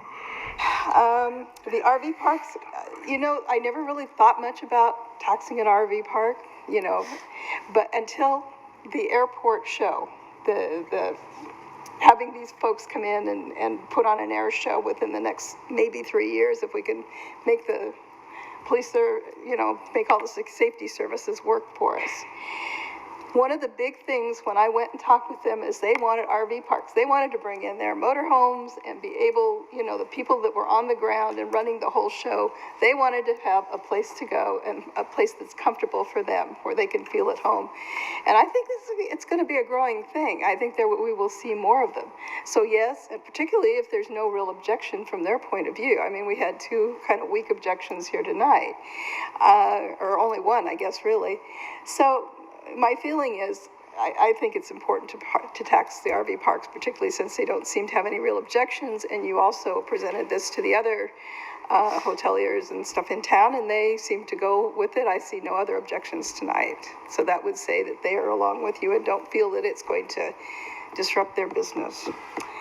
Finally, on the issue of earmarking money with the 30%, with the increases, I would really love to have money for homelessness. I agree, and I absolutely agree with you that it does have a considerable effect, but I feel like it's an entirely separate conversation for another meeting, another time.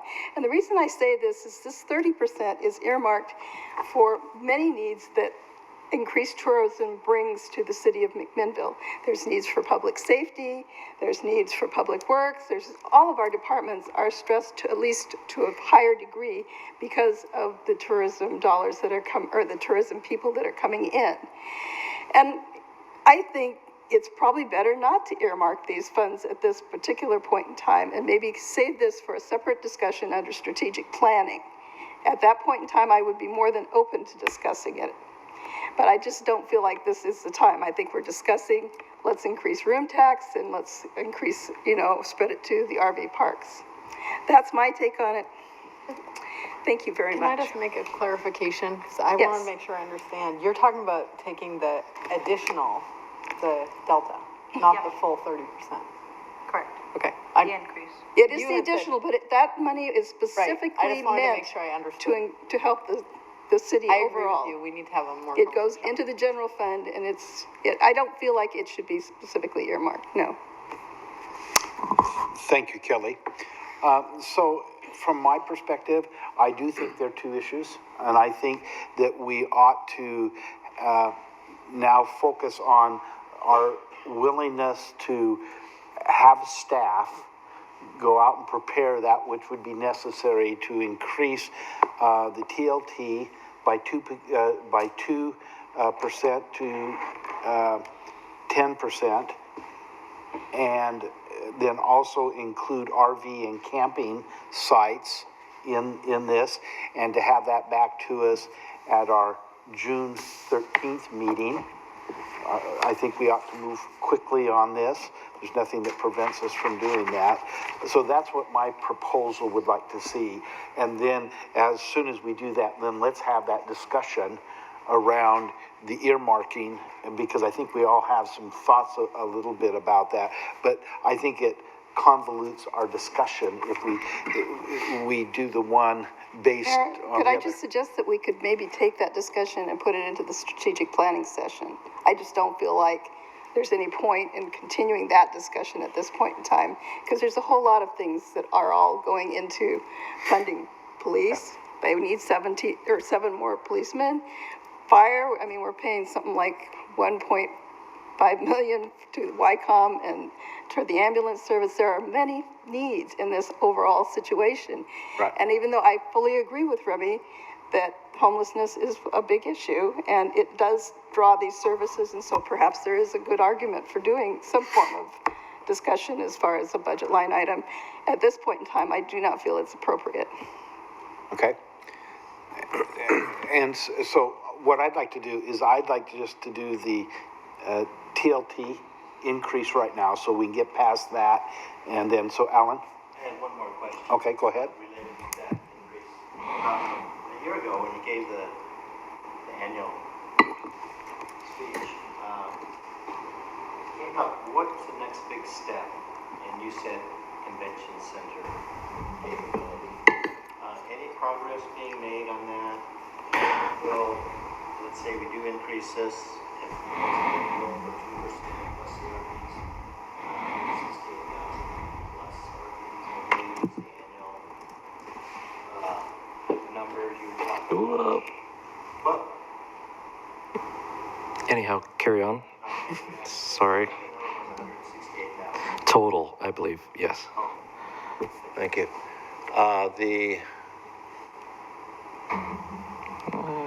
Sorry. There it is. 2% change is 168,000. Correct. Plus RV, whatever that is. Correct, this does not include RV numbers. That's a pretty good increase. What's the capabilities of doing something about a convention center with those added funds? That's what we want to find out. So two things. One, the feasibility study is about $40,000 is what the number, rough bid from both of the two organizations that we spoke to. With that would drive what what are our action steps, next steps. It could be, bringing on a salesperson, or it could be working towards whatever a center like that is. Or whatever that structure or entity is.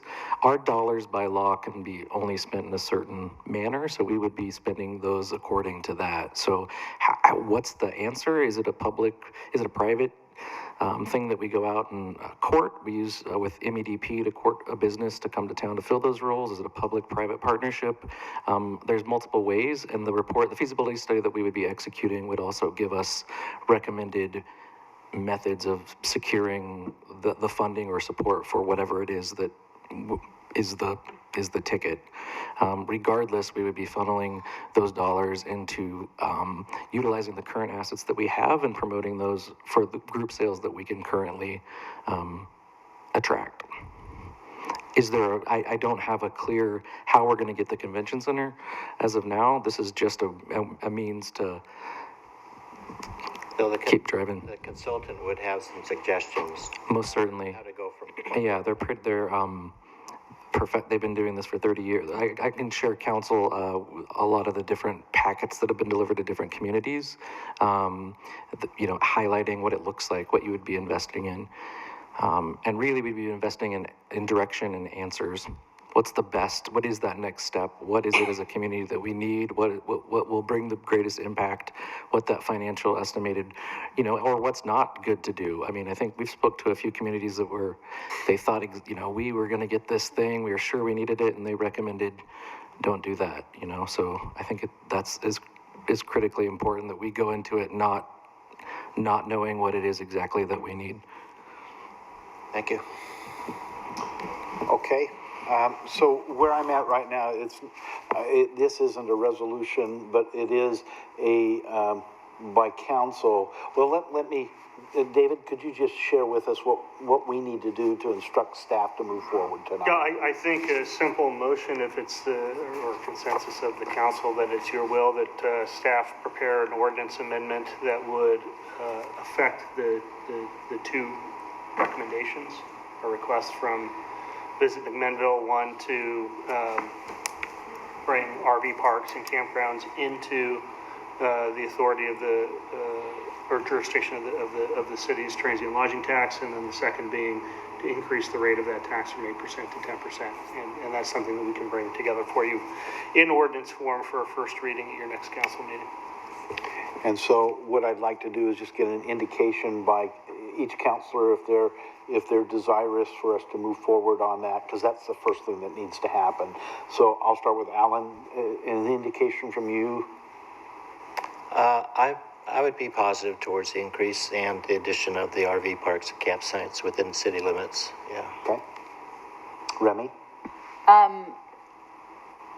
In the long term, yes, I'm supportive of this. I feel at this juncture, if we're gonna separate out these two conversations, then we can't move forward with this one until we have the one on our side first. If we're gonna take in these extra dollars, and let's talk about what we're going to do with them and how we're going to use them, as we do have a lot of demands, instead of letting the money come in, and then the decision-making for that process for that money is much different once it's in the general fund than before. So while I am generally supportive, I don't feel like I would be ready to vote on an ordinance at the next meeting unless we had already had the conversation about what we would be doing with our additional funds. Okay, thank you.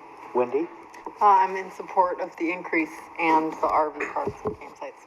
Okay. Adam? I'm in support of the raise to and a 2% raise and the RV parks coming in, and I would like to see a 1% set aside before strategic planning via resolution or whatever for affordable housing. I mean, in their presentation, 80% of the visitors visited 3rd Street. Homelessness has a direct impact on that 80% number, so I think that due diligence is setting aside 1% of our TLT revenue to handle that. Okay. Kevin? I'm definitely supportive of both of their proposals. And I think I made it clear, I completely support what Remy's said. And, but I also agree with, with Kelly that we really need to practice a little bit of fiscal discipline and bring every new revenue source to strategic planning. And, I will be at that meeting fighting to have this new money added to homelessness and staffing, coordinating. I think we definitely need to do that. But I want to see us look at all the problems that we have and all the new revenue sources that may be before us and prioritizing them accordingly. And I really think that needs to happen at that meeting, just so we can have all options on the table and do it in a really strategic, thoughtful way. And I know that's going to be a very fun and debated meeting. I think there's a lot of things that we want to make sure that money goes to, but I have had to discipline myself on this, and it's really hard not to want to just immediately solve problems, but to try to be, and I hate to use the word because I think it's being overused, but being strategic about it is really important, and now probably more than ever. So thank you, Kevin. Thanks. Council President? I'm fully in accord with doing the 2% increase and extending it to the RV parks and campsites. And I would greatly appreciate you waiting until a strategic plan to look at all possibilities. And I guess I should weigh in on that. I support the strategic plan strategy as well. I feel more comfortable making a decision that's so complex when we have all of the factors in front of us. And I totally agree that homelessness is right there near the top for us, but we need to look at the new revenues coming in the big picture of what the needs are and decide how things are distributed in that setting. So Thank you, Wendy. So, David, I think we have a majority of the council that's ready to move forward on this. It's good enough for me. So it'll be a June 13th meeting that will have a resolution. You can talk among yourselves as we go through that process. I'll just weigh in that I think that monies need to go through that financial strategic plan.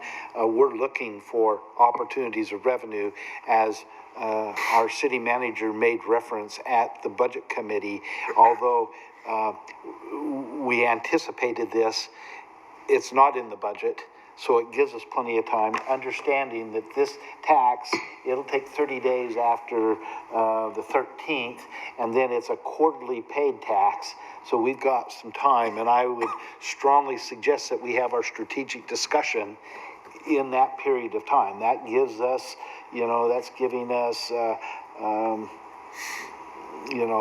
probably 120 days to get squared away where we need to. So we'll move forward on that. Jeff and Kitri, thank you. Share that with the board. We're supportive of it, but we needed it to come to us from another source, and we thank you. Jeff? Thank you, Mayor. A couple of things.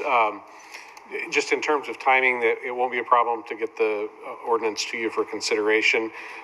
The amount of revenue that we would collect, we collect at a quarterly in arrears. We wouldn't collect for a full calendar year. We'd probably get around $40,000 in the coming fiscal year based on this change. These numbers are accurate for a full year's collection, but because we collect a quarter behind, we'd only get about 8.5 months of collection for the coming fiscal year.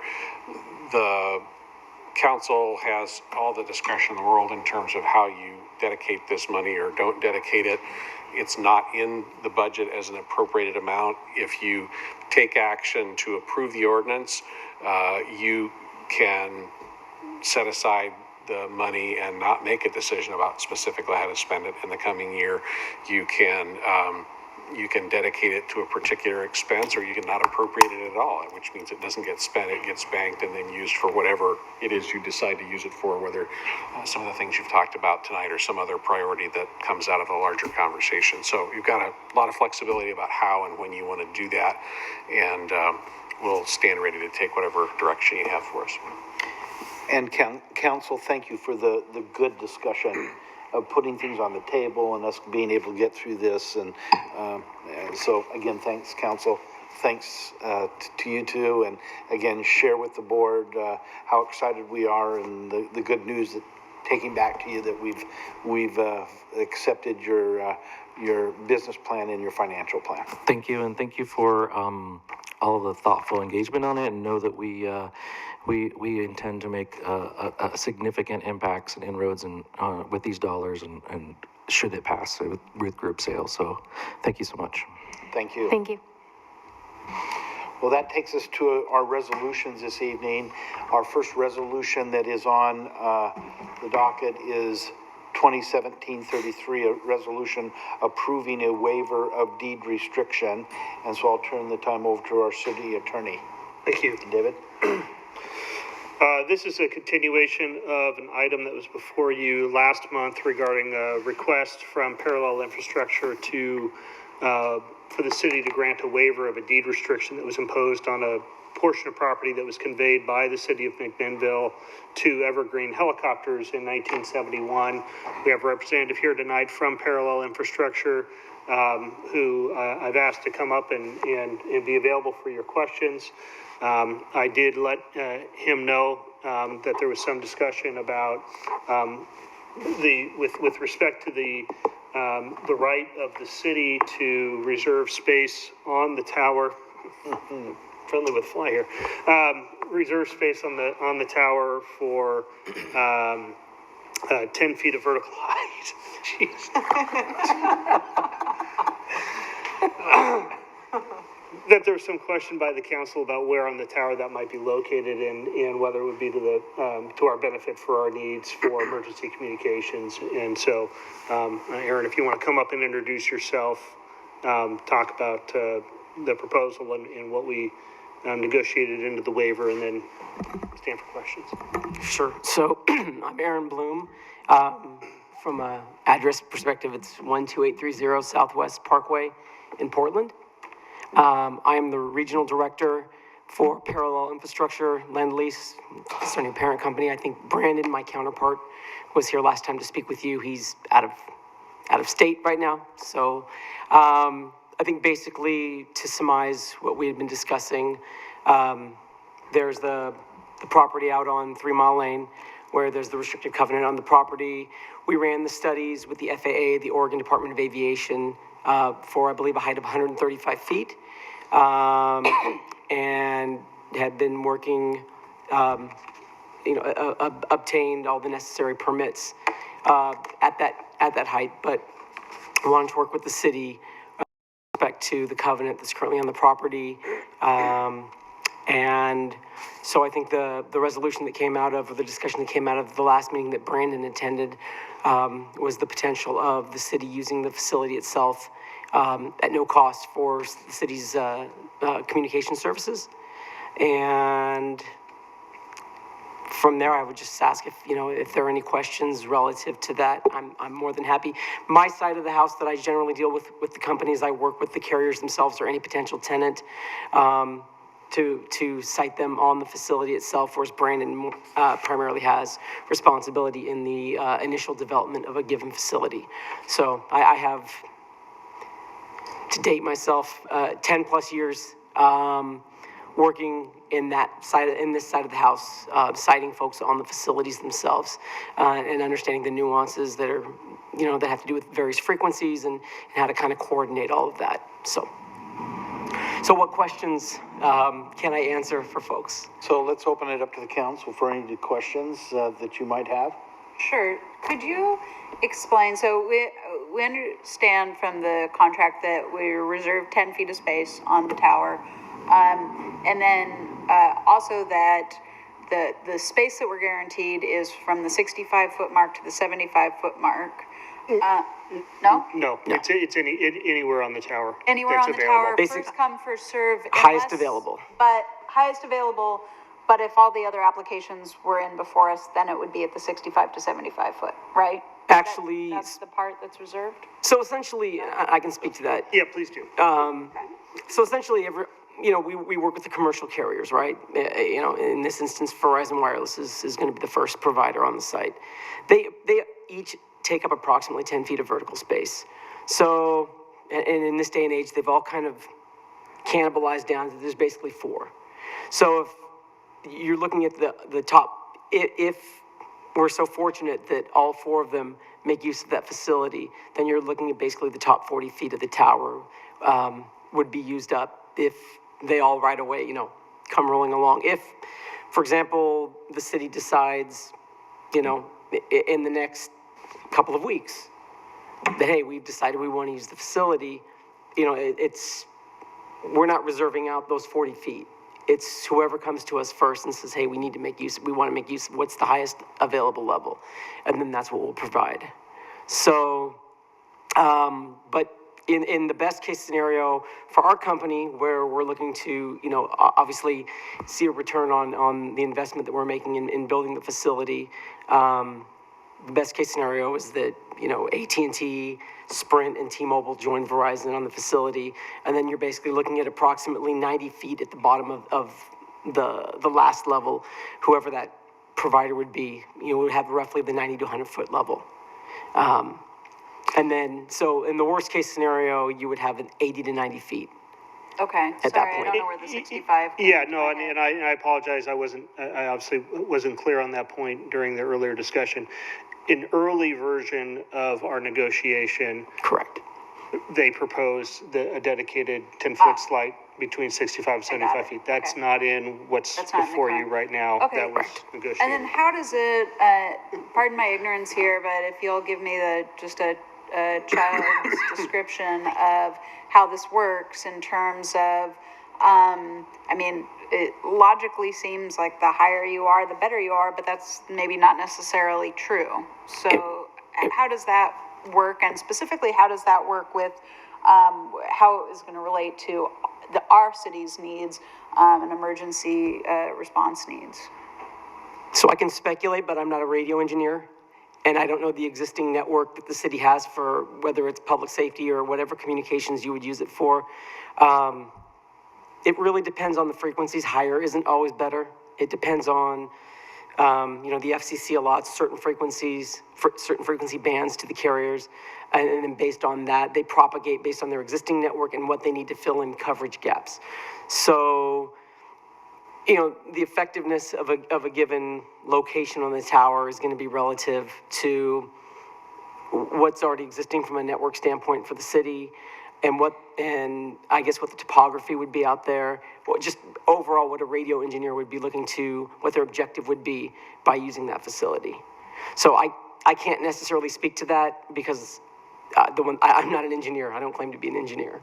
But they would have to look at that and make that evaluation themselves. Okay, but regardless, you fill the tower from top to bottom, right? Generally, not always. You can fill other placements on the tower if for some reason it was most beneficial for us to be at X height, then, or do you physically fill it top to bottom? No, I mean, honestly, if I'm talking, say, to AT&T and they come to me and they said, you know, based on our existing network, we need to be at 70 feet. Really? Why do you want to be at 70 feet? Well, once again, there's engineering speak, right? But there's a concept I've heard of that they refer to as shadowing, right? So sometimes they can't, if they're too high, it's going to cause an issue with a neighboring site, right? Where it's going to cause some kind of shadowing by one sector, and they don't want that height. So it really is a case-by-case basis with each potential tenant, what their current network is, and how that site fills in the gap, I guess, relative to the remaining network in the area. Okay, and in the contract, we can request any 10 feet. Any Okay. 10 feet that's available. Great. Yeah, and essentially there's a site application that we have, and then we run an internal feasibility. We'll look at a couple things. We'll look at the structural integrity of the site, which Brandon designs the sites pretty heavily, so I don't foresee any issue there. And then we look at the frequencies of what you would propose relative to what's existing on the tower, because one of the things we have an obligation to make sure is that there's no interference that occurs, right? So the people that are existing on the site would be able to operate their network freely without interference, and then same thing, if you're coming onto the site, you want that same expectation that you're not going to have interference that's going to take place. And Aaron, you mentioned something earlier to me about the emergency frequencies that are typically reserved by the FCC that are on a much lower bandwidth. Correct. Usually you see somewhere in there's some give and take there, but it's usually around the 150 megahertz band that you see in public safety. And that I know we've built a few sites recently for Skagit 911 up in north of Seattle in Skagit County, Washington. So we've seen their equipment, we've seen what their frequency range is, but that's the public safety band is generally around the 150 megahertz range. The commercial carriers are generally much higher.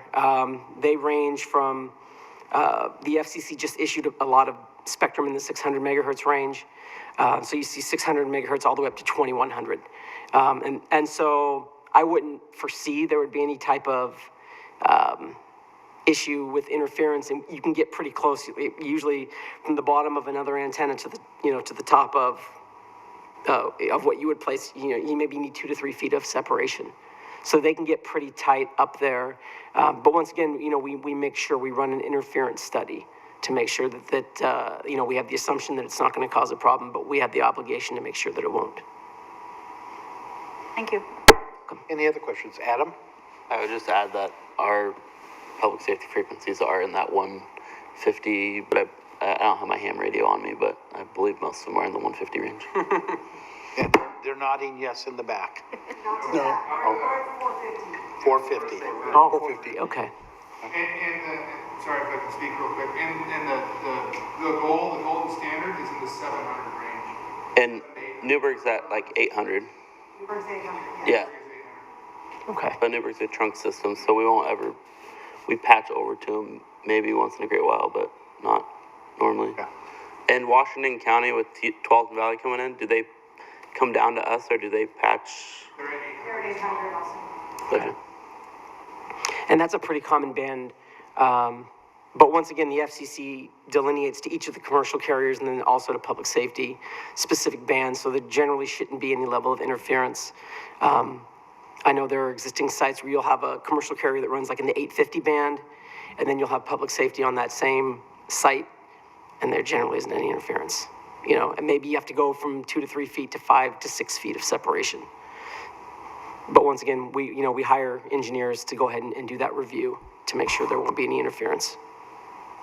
I'm sorry, I have a follow-up, and I have to apologize, but that's because of my lack of understanding of how the frequencies relate to one another. I'm trying to wrap my head around it.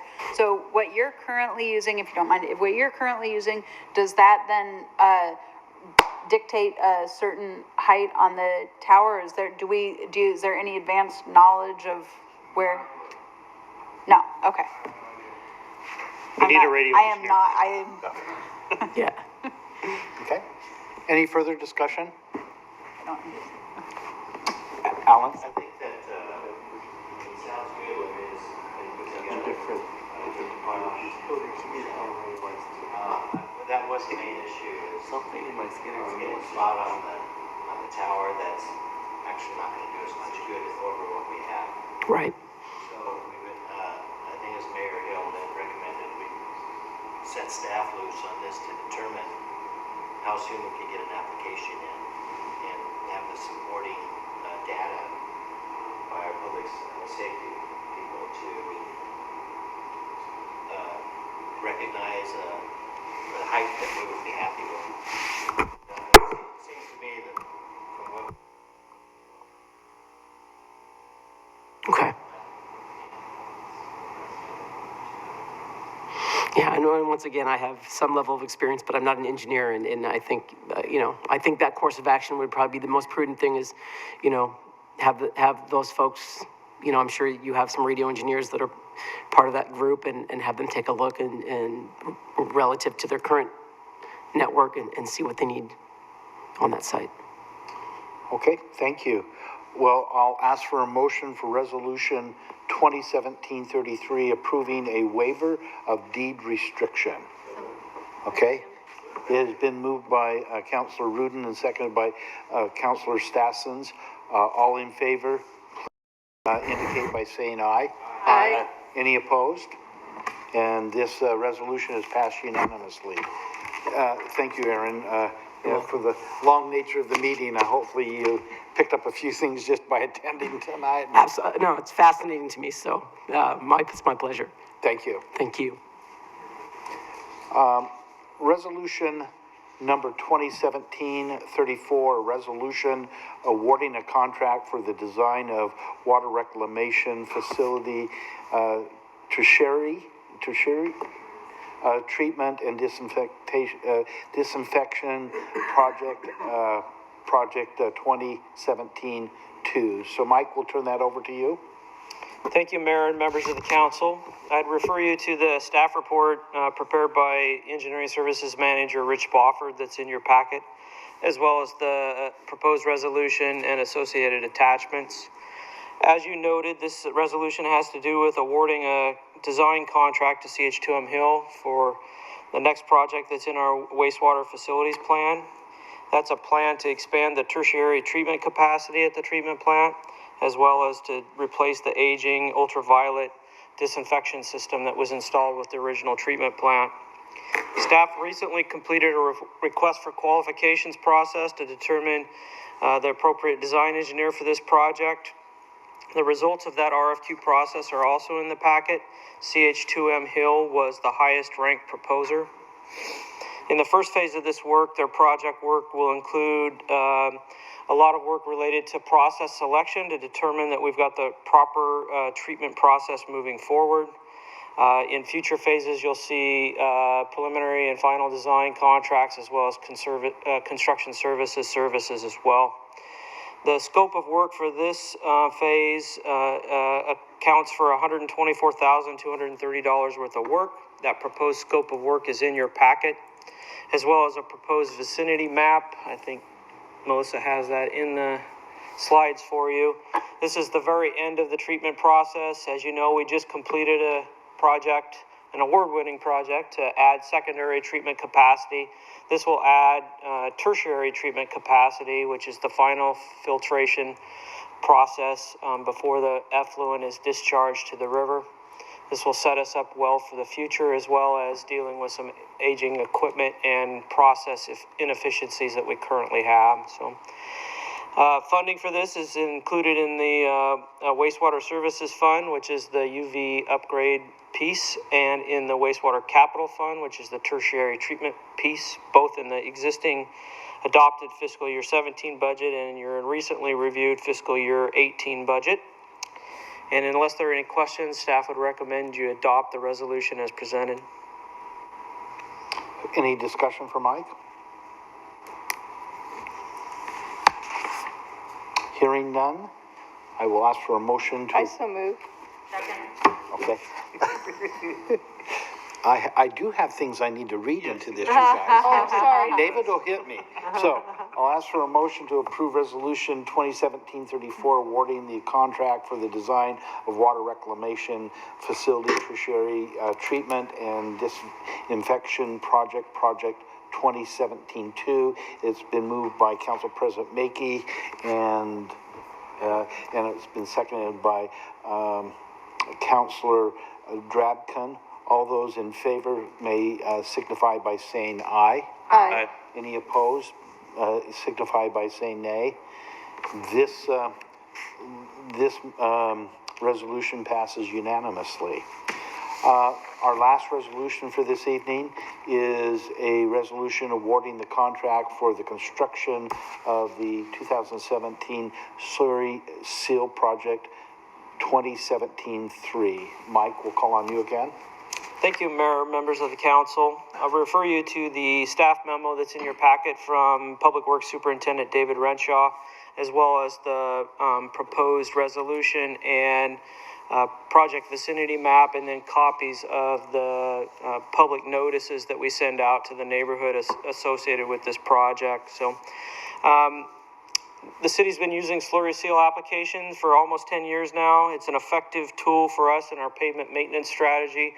The slurry seal product seals the surface and prevents water intrusion into the pavement. It extends the useful pavement life by approximately 5 to 7 years, and so if you're able to do that multiple times, you can extend the pavement life significantly without having to do an overlay or a significant rebuild.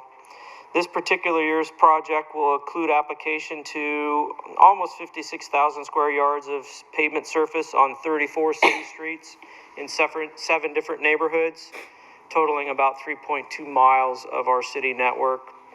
Bids were opened on May 2nd. We had 5 bids. The low bid from Blackline Inc. in the amount of $86.80 was deemed the lowest responsible bid. Project funding is state gas tax funds that are included in our adopted or proposed fiscal year 18 transportation fund budget.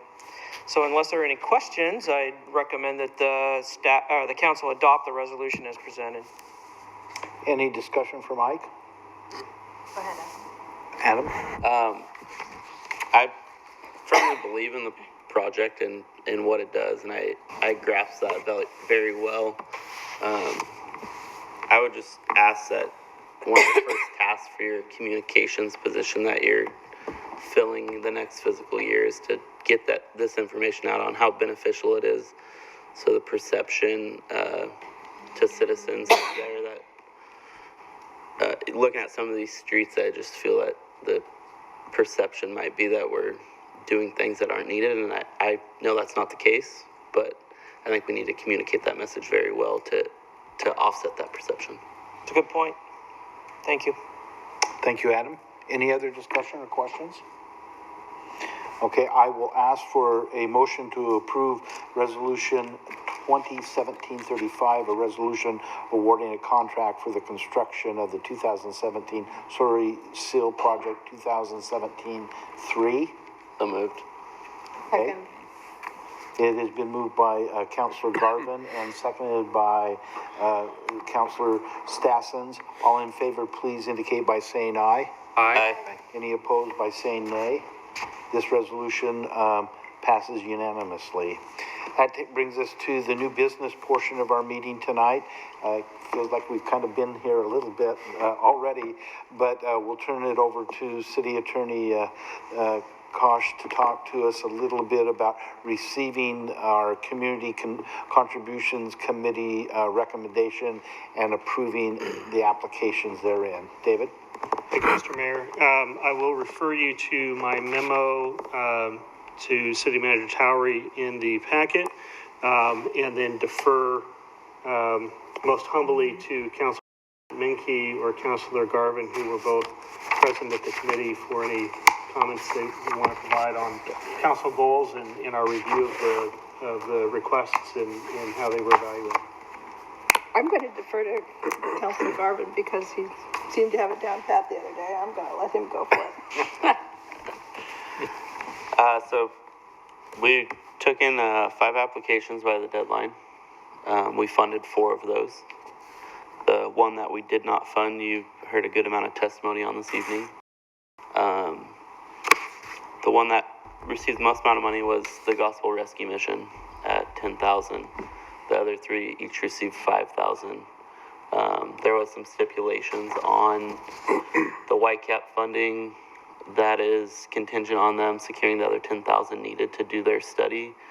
The reason I felt strongly about that personally, and the rest of the committee agreed with that perception, was that if homelessness and affordable housing is one of our main goals, we should have a firm grasp on the services that are present and the services that are needed. And that's what this study looks to accomplish, is creates that site map so we know where things are at. The other one was the Cozine Creek Watershed. I forget the acronym for that, but Greater Yamhill Watershed Council? yeah. So we didn't fully fund that one either.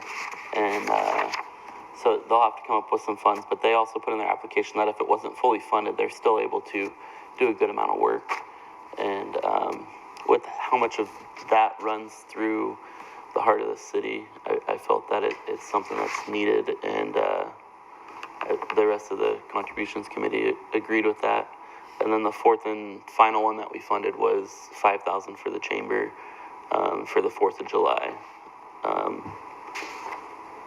Being around that event for a number of years when I was a JC, and seeing the public outcry when those left town, even when they were only a short drive to Amity,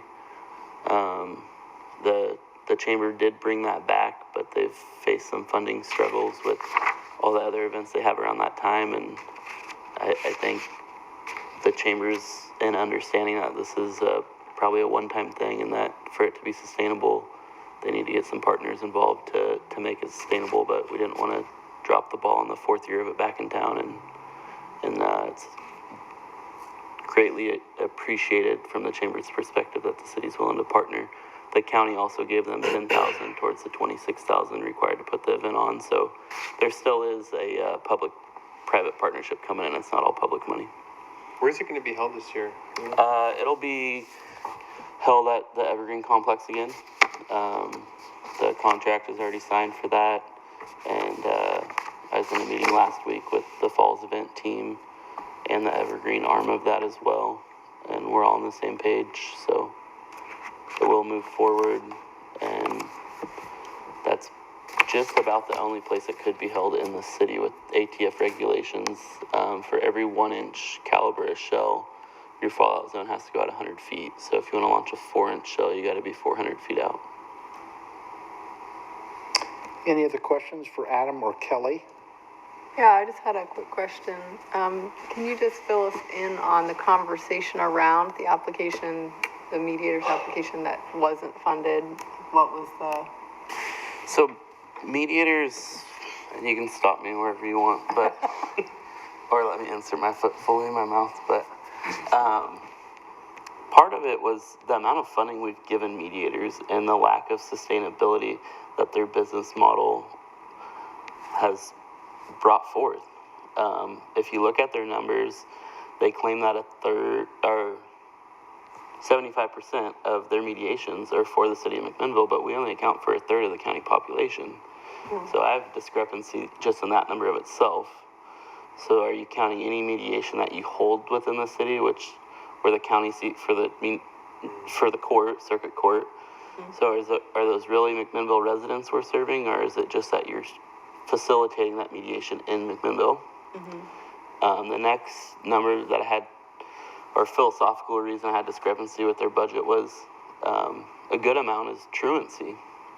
And so truancy has a direct effect on funding for the schools. If the children or the teenager is not in the classroom, the district is not getting funding. So if you're mediating truancy, why aren't you going to the district looking for your funding? Because you're directly putting dollars back in their budget when they get back in the classroom, but yet nowhere in your revenue stream have you approached one school district.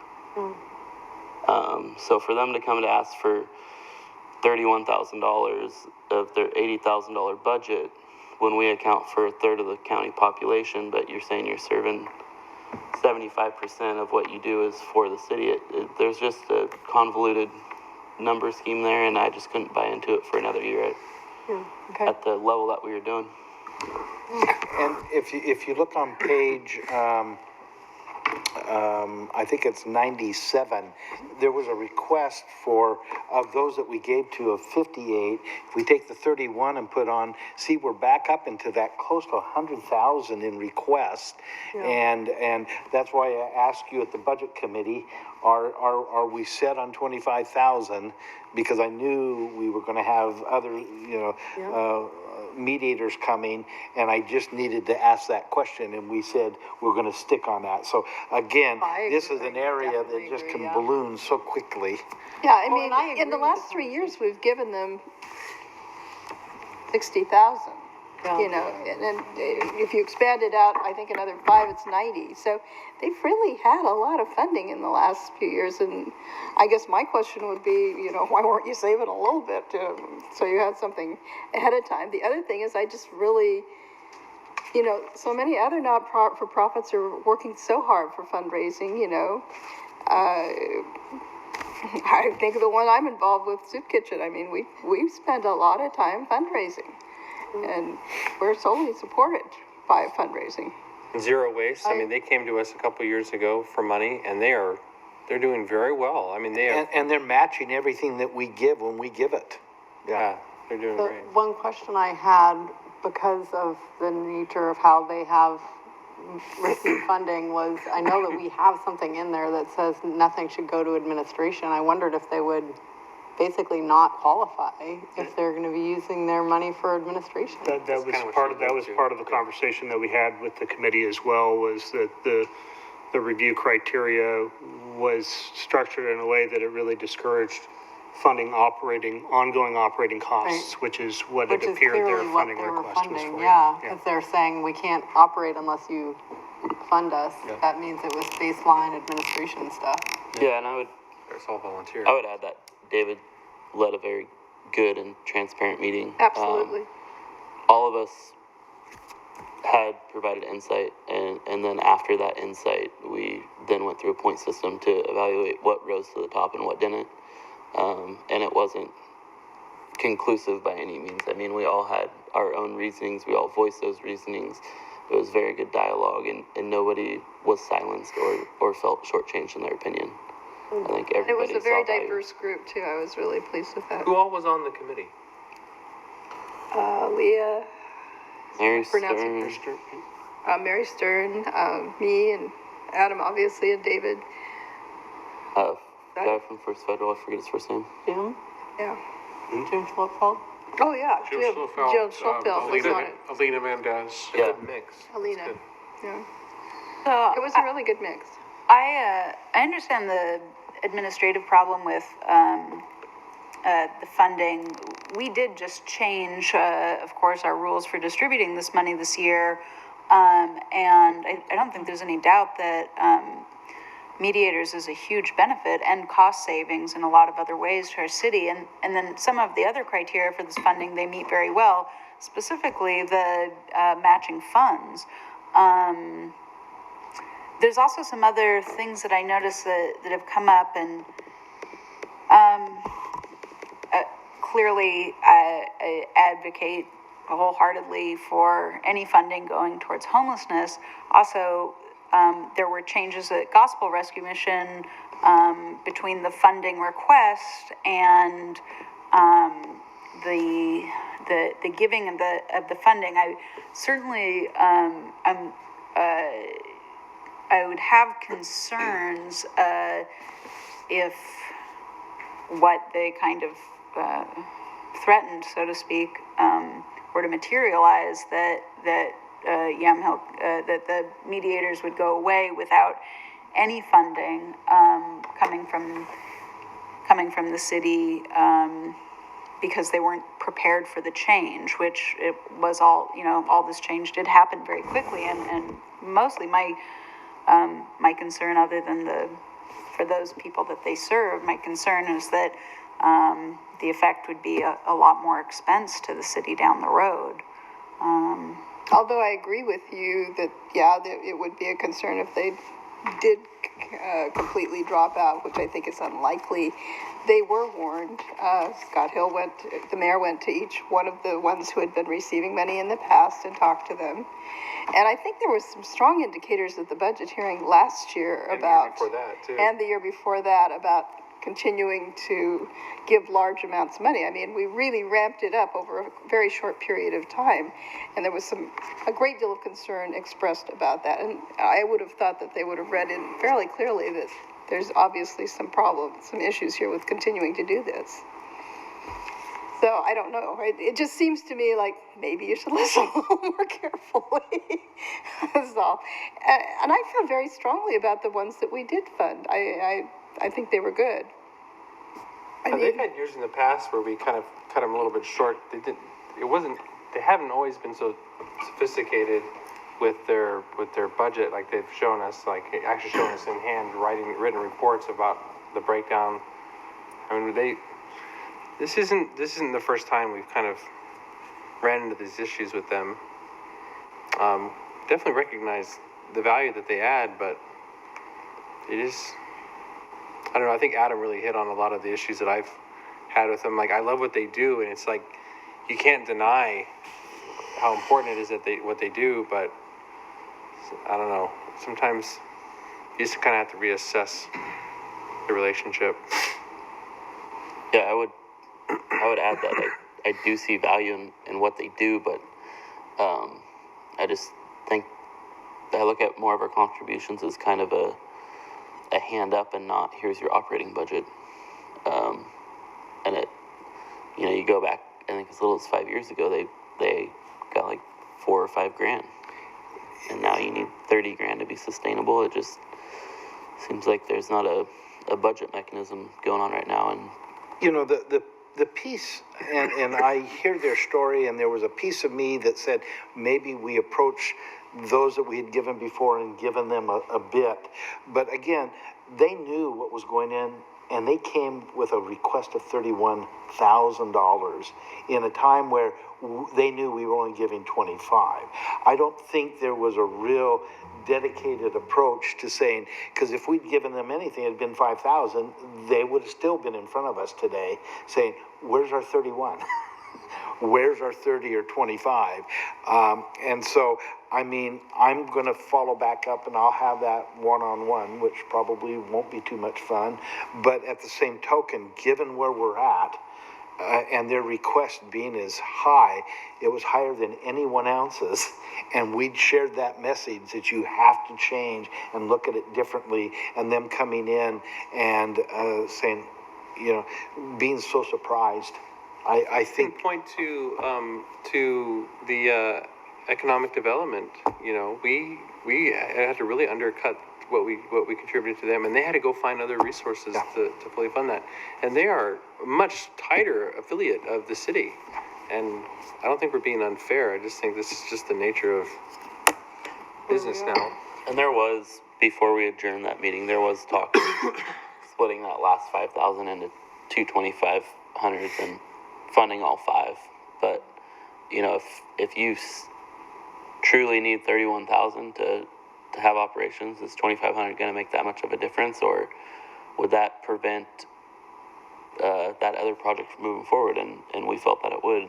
It paired with a lot of their costs of administration, which was one of our conditions. So with the information that we were given, we as a committee felt that we made the best choice. Any further discussion? Thank you guys for doing that. Yeah, absolutely. And we shared that with you at the budget committee, that you saved us hours, so thank you. And I think it made our budget discussion much more appropriate, and the depthness of that. David? I have one. if we're done with the discussion about the mediators, we had a couple of questions that came in from Mandy Goff at YCAP on the conditions that we had discussed putting on their $5,000 grant, requiring them to come up with $10,000 in match.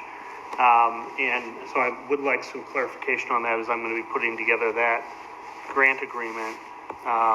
They wanted to know if the $10,000 match needed to come exclusively from other agencies, or could it come from YCAP internally if they funded it?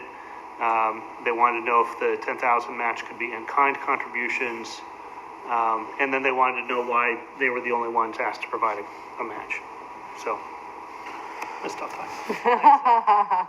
Kelly, do you want to speak I on that? think it was because they had a fairly large ask, and we were down to the point where, well, it was probably one of the ones we decided a little bit earlier because we thought it had value, but we just felt like, I have no problem with them funding it one way or the other. You know, if they can provide a match, I think they should get the 5,000.